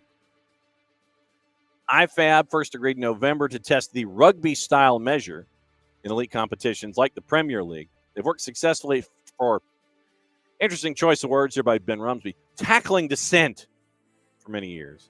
Grassroots and youth level new trials also see punish tactical fouling. Now, see, okay. New trials also see him used to punish tactical fouls. Come on. See, now this is what you're trying to extend the offense here. I don't know about that. IFAB also approved a global trial of another rugby union rule. Only will see team captains allowed to speak to the match referee about a decision. Obviously, we'll catch back up with Bart Keeler about this on Monday and find out what's going on. Trials have been fast-tracked amid dire warnings from IFAB's leaders about player behavior, of which they said, quote, "This might be the cancer that kills football." I feel like Stewie. "This might be the cancer that kills football," or Dr. Smith from Lost in Space. One example given the meeting was a Chiellini's shirt pull on Bukayo Saka, which only resulted in a yellow. So there it is. So you got that. We'll get into VAR here in a second because that's also part of the shtick that apparently VAR needs fixing in England. Well, I don't know. Maybe if you have folks that could implement it, then we'd be all right. That's just me speaking out loud, perhaps. You know how we've been mentioning about Duncan McGuire and the chaos that's going on at Blackburn? Looks like their head coach might be leaving. Jon Dahl Tomasson might be heading out the door. He's got a fallout with the owners, and it looks like John Eustace. Remember John Eustace? who was the manager at Birmingham City before Birmingham City and their ownership group decided, hey, we need a big name, and we'll bring in Wayne Rooney, and then we'll just stink. So John Eustace, that actually might be a good pickup. I just hope that John Eustace gets paid.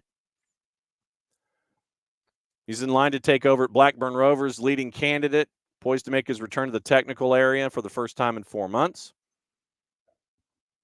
And it could be that John Eustace will be in charge as early as this weekend. Eustace has also emerged as a target for Huddersfield after the dismissal of Darren Moore last week, but it looks like Blackburn might be more likely. Thomason's 19-month reign, yeah, Dawn Star, they do. Blackburn's got a boatload of problems. They absolutely do. Thank you, Venky's.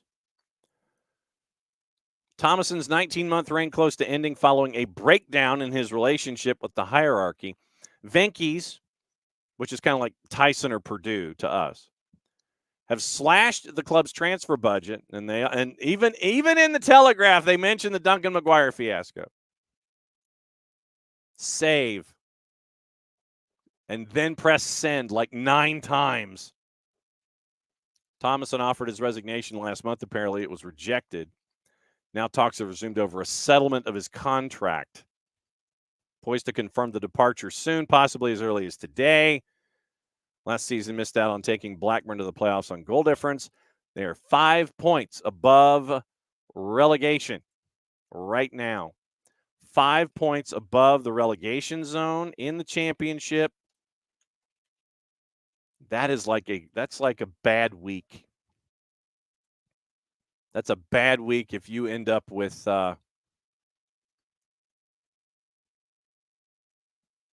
if you just man, if you hit a breaking point, I would too.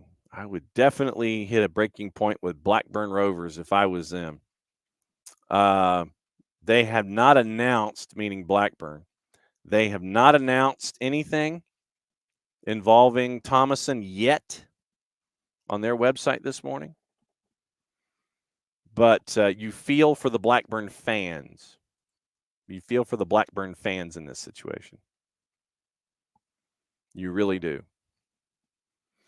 So you end up with all the chaos that's going on right now. Now, apparently I'm supposed to verify my existence to get into my account at the Sunday Times. And remember how we were discussing about VAR and how England says it's got issues? Well, maybe it's the people, but that's just me. Michael Valverde. Let's introduce a full kaleidoscope of cards. Let's add fun layers and tactics. Make Jason's job really interesting, no doubt. I mean, all right. So we're in Thursday Thoughts. We got a half hour to go. What colored cards would you introduce? And what would they be for? Fine. If they want to bring in blue cards for Sin Bin and Descent, and 2 blues equals a red. I always thought that yellow and blue made green, but that's just me. What color cards would you introduce to drive Jason crazy? What color cards would you introduce, and what would they be for? Green for sportsmanship. But if you got a yellow and a blue, but Michael, a yellow card and a blue card is going the other way. Yellow and blue make green. Green is for sportsmanship, in Michael Valverde's mind. Yellow bad, blue bad, green good. 2 wrongs make a right. I guess how that works? Think about it. That'll be the question of the day. Premier League admits that VAR experience for fans is unacceptable. Yeah? No kidding. Who knew? Big interview with Paul Scholes in the Sunday Times. And here's what they are finding out. The top flight, the Premier League lobbying FIFA and IFAB to allow audio and video of decisions to be played in stadiums as time is taken for VAR decisions to rise this season, but the number of errors actually drops. So there's been less errors that they've had to look at, but it's taken longer to get to the decision. Premier League's chief football officer, Tony Scholes, has accepted VAR is nowhere near good enough for fans and has promised to lobby lawmakers to allow audio and video of key decisions to be played in stadiums. Tony Scholes also admitted VAR were carrying out too many checks. Reviews were taking too long. On average, reviews are taking even longer than last season. Premier League would not reveal what the actual times are. We could run a clock. VAR errors down.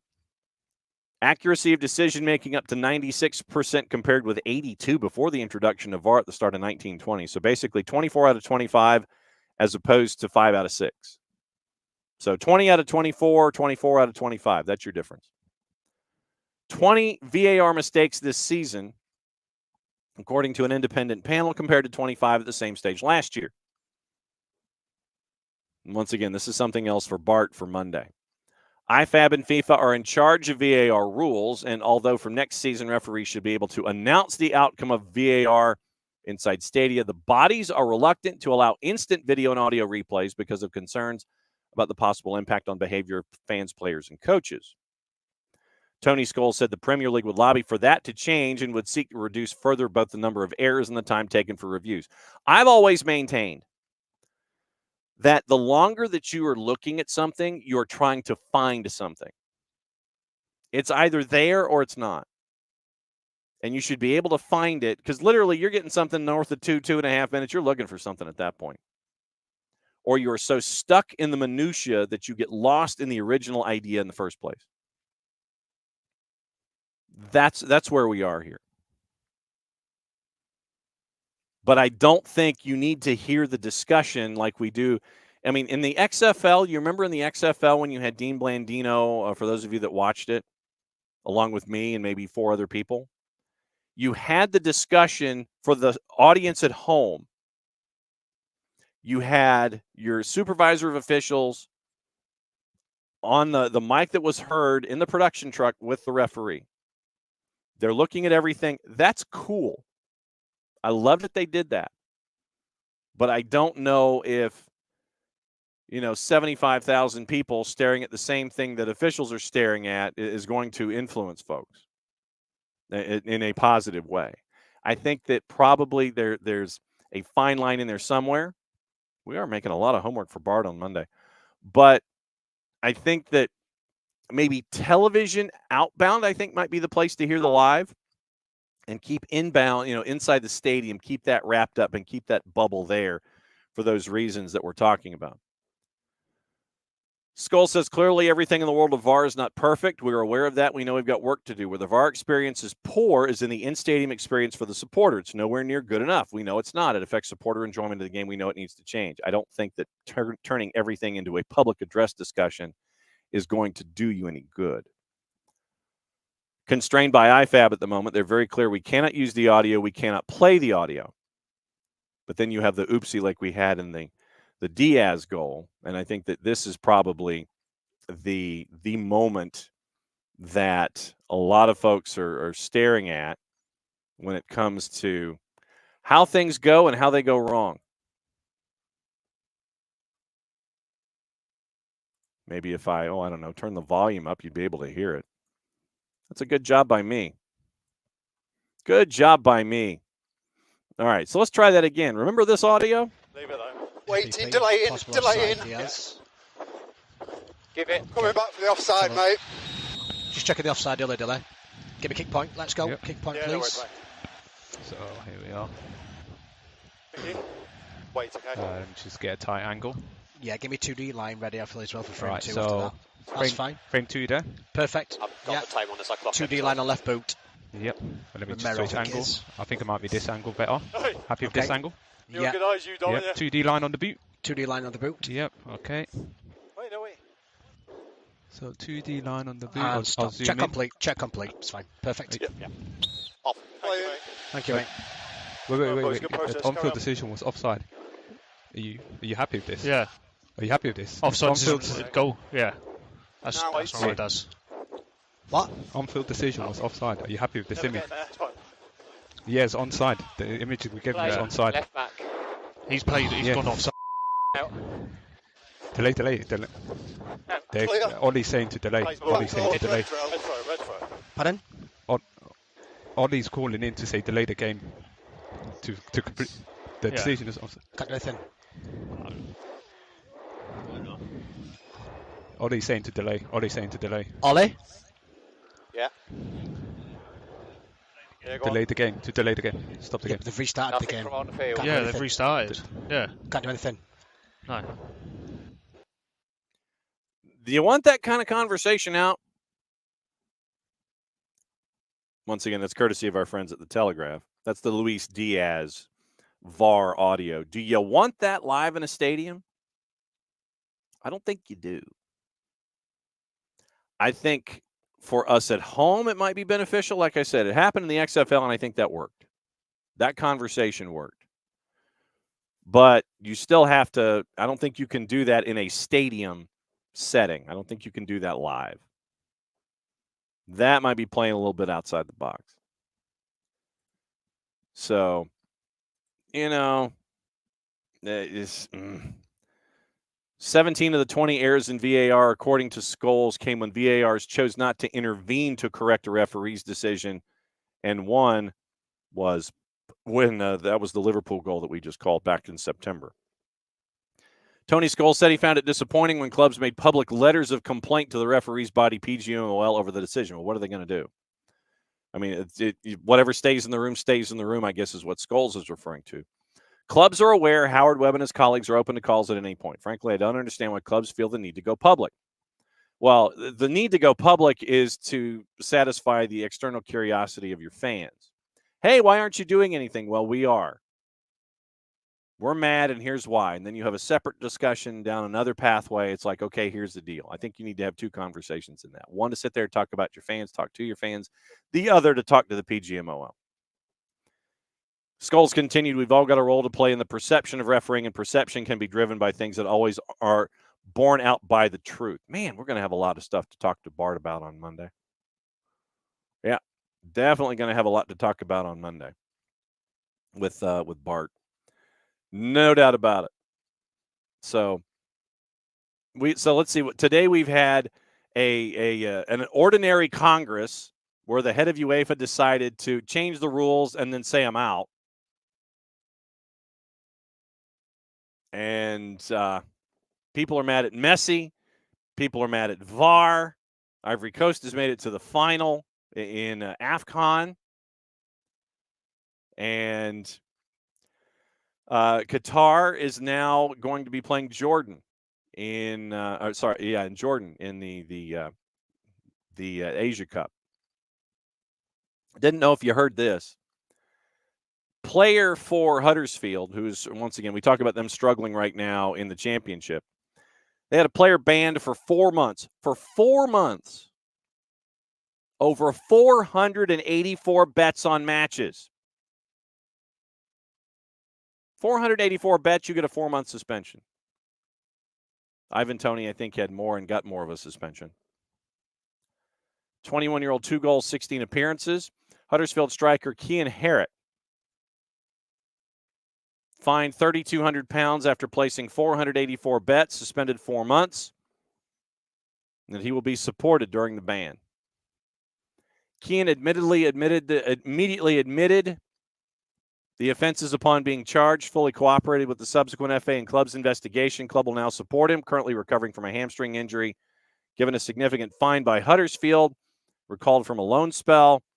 After being convicted of hair coursing, what is that? By Beverly Magistrates Court. And you see, now I have to look this up. What is hair coursing? Seriously, does anybody know? The pursuit of hares with greyhounds and other sighthounds, which chase the hare by sight, not by scent, and it's illegal. Associated gambling. Okay, illegal nature of hare coursing, chasing rabbits with dogs, and associated gambling often leads to the participation of people who are undertaking other forms. That's from Country File back in 2022. I didn't know it was an actual thing. I didn't know that hare coursing was a thing. You guys are doing great on the idea of the cards. Michael Valverde, pink card for whiffing on a sitter. KFC, violent for excessive Orlandoing. Excessive Orlandoing. That might be a universal. Wiley, a crybaby emoji card for the Philly players. Hello, Rich. That seemed to die and miraculously recover. Michael Valverde, yes, the VAR with Luis Diaz was extremely painful, and a mustard card for the ref when they make a poop call. Shouldn't that be brown? Shouldn't that be a brown card? I'm just saying. I would think it would be a brown card and not a mustard card. Uh-huh.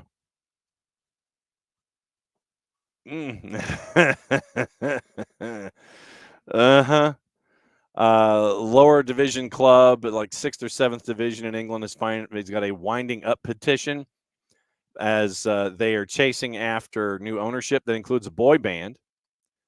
So we've got that. Matt Turner, by the way. Matt Turner, who was getting competition for his starting gig at Forest. Shootout hero as they go the distance. Forest wins 5-3 on penalties in the 4th round replay. Finished a goal apiece after extra time. And Matt Turner got the pivotal save against Sam Bell in the penalty shootout. And remember, they brought in Mats Sells from Strasbourg.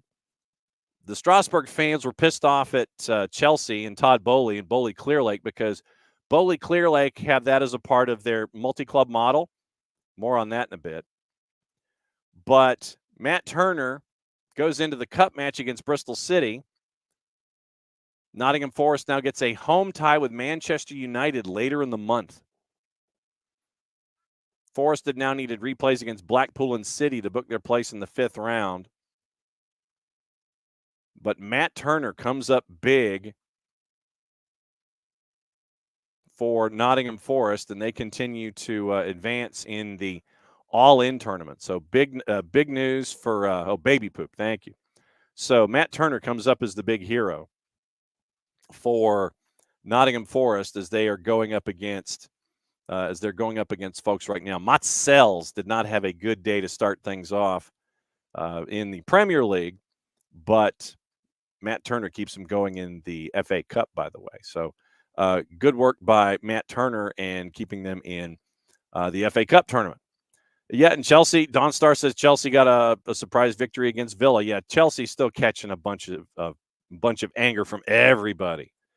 Michael Valverde, of course, the 280-character app was trafficking Turner's blunder on the goal. Can't do enough for anyone in the EPL. Of course, that's the thing.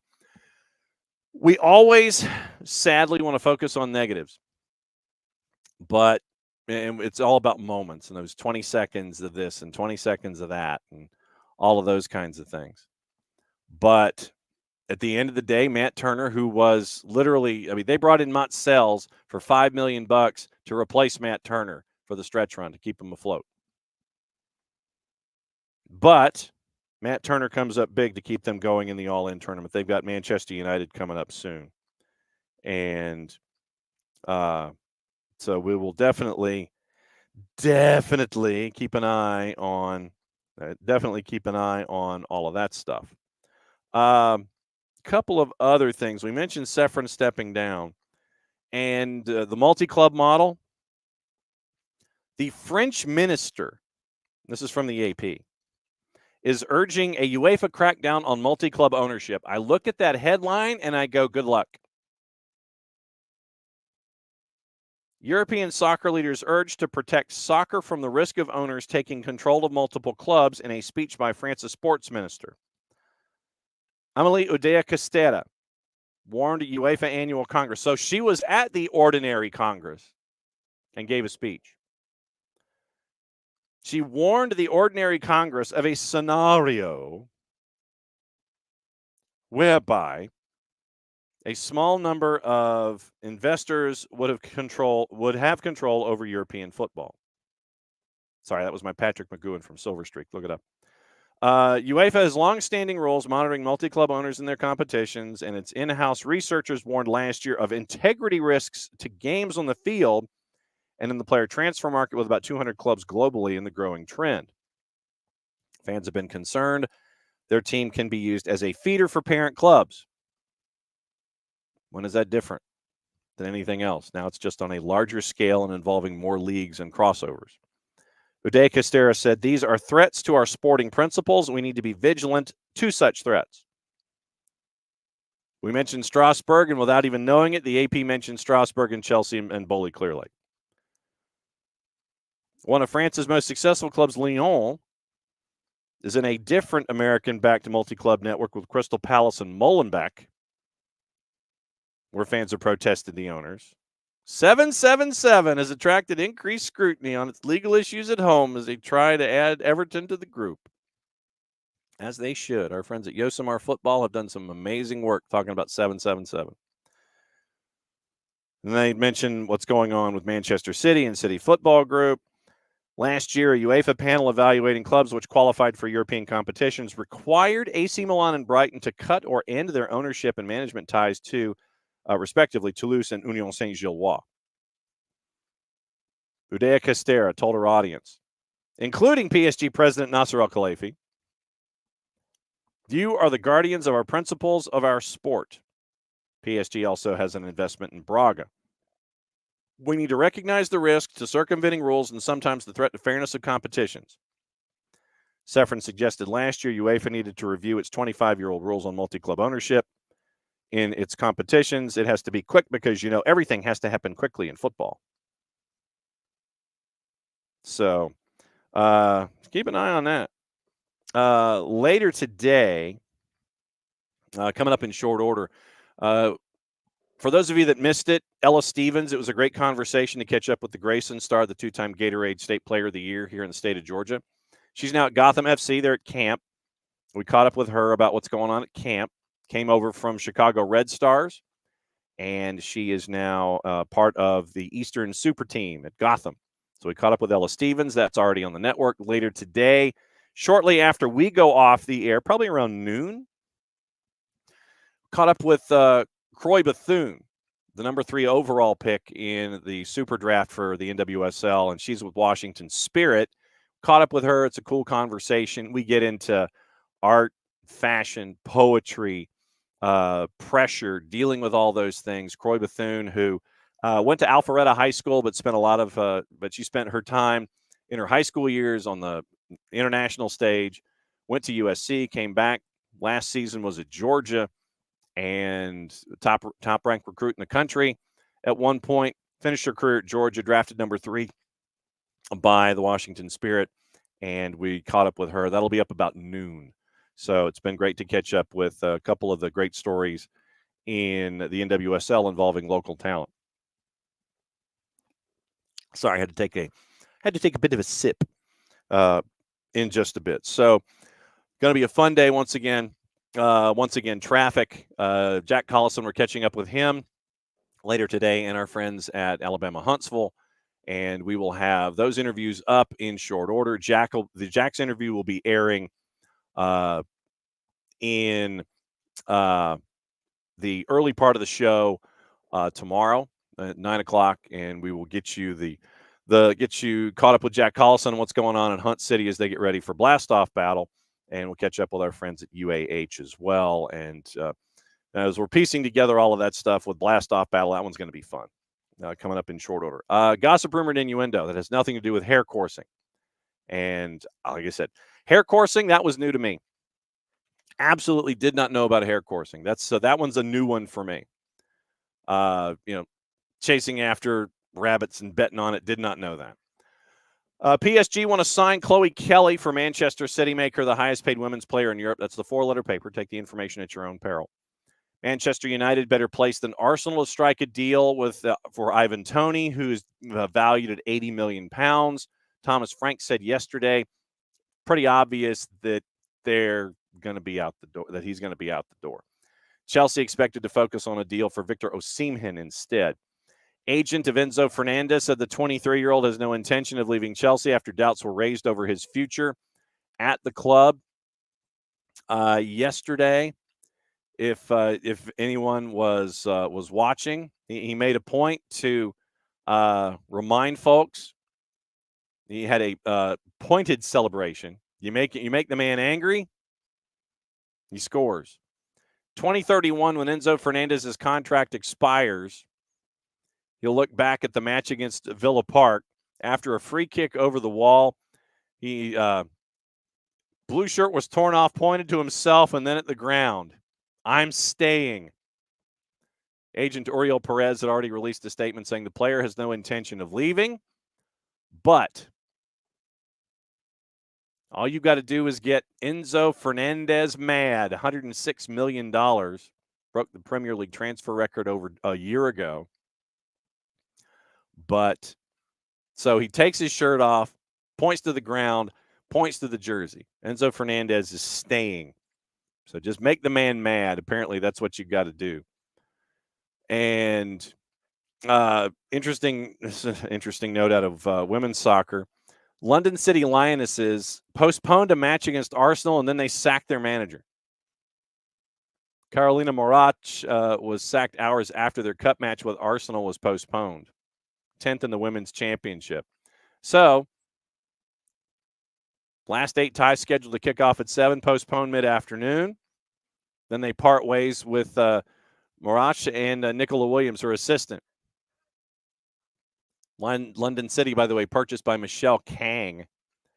And she obviously has high ambitions for the new club. But, yeah, postponed a match, and then they sacked the manager. That's an interesting one. I don't think I've ever heard of that one before. So, interesting dynamic with with that.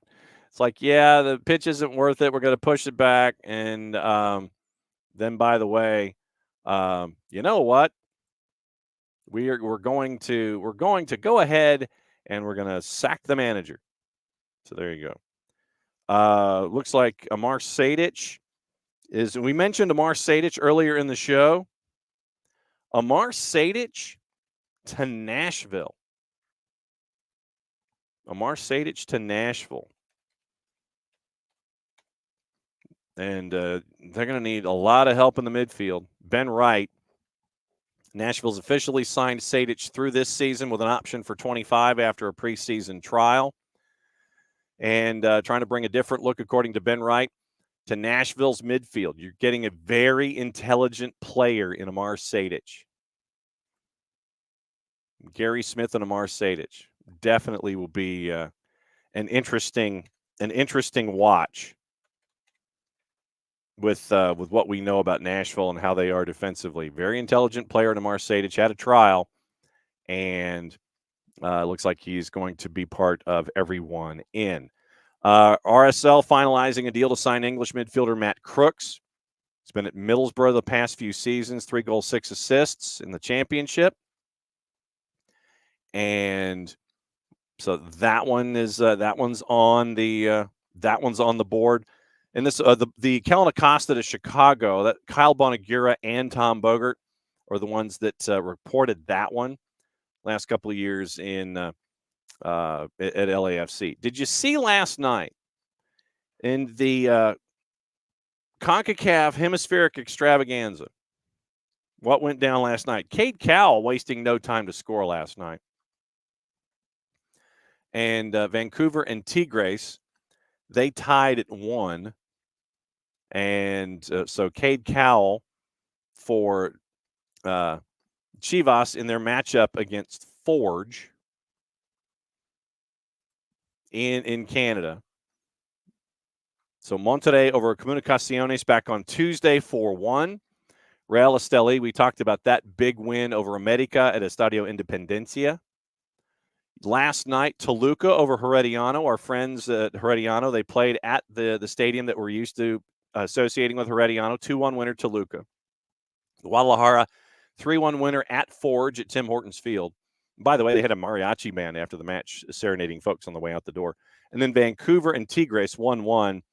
That was a wild one with Brian White scoring for Vancouver and then Gignac scoring the equalizer for Tigres. So 1-1 at Starlight last night. It wasn't at BC Place, very intimate environment. And it was pretty tight. It was pretty tight.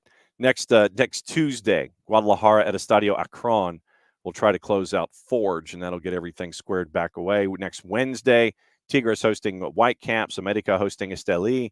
Thursday, Toluca hosting Herediano, Monterrey hosting Comunicaciones. Then you get into St. Louis and Houston. The week after that, Saprissa hosting Union, and it goes and goes and goes. But an early fun start to what we're seeing in the CONCACAF Hemispheric Extravaganza. Nick's tried Tubi. I know it was on VIX, and I tried to figure out if it was on 2 but it was not. VIX, I don't have VIX. That's one of the few streaming services I do not have. And being the true degenerate that I am, trust me, I was trying to figure out ways to get all of that last night as a part of everything, as a part of all the watching habits. All right, so that'll do it for another show. Once again, reminders and housekeeping before we go. Once again, the scarf for our friends at the Marshall Islands. It is available right there. That's the scarf itself. You can reach out to us here on the show. You can reach out to us, either DM the show, DM me, email the show, soccerdownhere@gmail. 32 locally.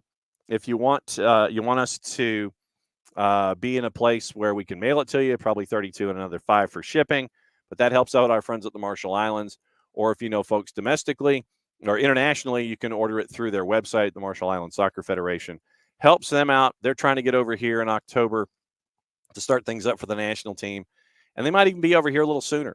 So I caught up with Lloyd Hours a couple days ago, the technical director, and they might be over here a little sooner to do some stuff in Northwest Arkansas. So there's the scarf, and that will help out our friends at the Marshall Islands, and it is always going to be that's going to be helping out our friends at the Marshall Islands.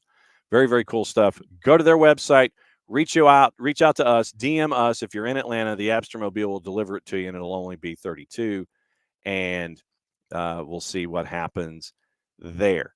Nix is not happy with Dax. Was hoping Gonzo would have pulled him off by his ear yesterday.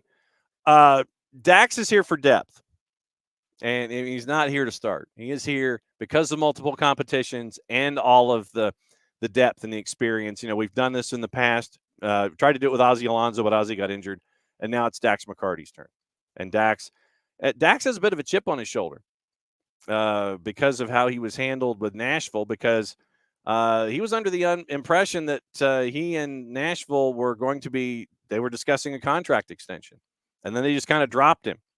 And he was like, well, I thought that I thought we were talking here. And Nashville's kind of like, well, no. So that's what you're looking at with Dax McCarty. You're looking at someone who has embraced everything with the Atlanta United culture. He's got a little something to prove. He's pissed off at Nashville. And so having a guy like Dax McCarty, it takes a little while for the engine to get warm, and he's trying to figure out his place and all this kind of bit. But Nix, now he's your punchable face. He belongs to you now. You can sit there. He can be the one to cause trouble now instead of the one who has been causing trouble in the past. It's like that guy on the roster, the other team that you hate, and then when he's on your roster, he's like, yeah, we got him now, and he's going to be doing the same things. So just give it a little time for the engine to get warm where Dax McCarty's concerned. Everything will be fine. He's returned to sender. Can't quite happen because he's now under contract. He's not under contract in Nashville. You can't stamp return to sender on him and have him go back. Once again on the network, a little afternoon, our interview with Corey Bethune, Washington Spirit. She's in camp, and it's great to catch up with her. Tomorrow we will hear from Jack Collison, and we will hear from friends at Beyond Goals at 9:30. Get you ready for the weekend at 10 o'clock. So thanks to all of you guys for hanging out with us today, and we'll be back at it again tomorrow. Man, Monday's going to be very, very busy with Bart. It's going to be very, very busy with Bart and VAR and everything going on over in the blue cards and all that kind of stuff. But we'll talk about it with Bart on Monday. We'll talk about it with you again at 9:05 again tomorrow morning. Thanks for hanging out with us as you always do. Don't forget to download the Spreaker app. You can listen to all the content that we have, soccerdownhere.net. And the Friday night game of the week tomorrow, 6 and 8. That will be at River Ridge, Roswell and River Ridge, the SDH game of the week. You can listen on all of our platforms, all our social media platforms. You can listen on Twitch. You can listen on Twitter, and you can listen on a couple of other places too. But wherever you catch us on our social medias, you can listen to Roswell and River Ridge tomorrow night. So looking forward to that as well. And the high school season is off and running. It's right here, and I got to talk to folks about getting games. So back at it again, 9:05 tomorrow morning. Basically, well, yeah, Dax and Sadich did swap. You get more experience. Be good, Knicks. Thanks for hanging out with us as you always do. It was kind of a swap, I guess you could say technically. Dax and Sadich did swap locations, kind of different types of dudes. But for everybody here at SDH, thanks for hanging out with us. Back again in a little under 22 hours. Play it safe, everybody. We will see you tomorrow. Mucho platial. That'll do. End of the show. That means I get to do this.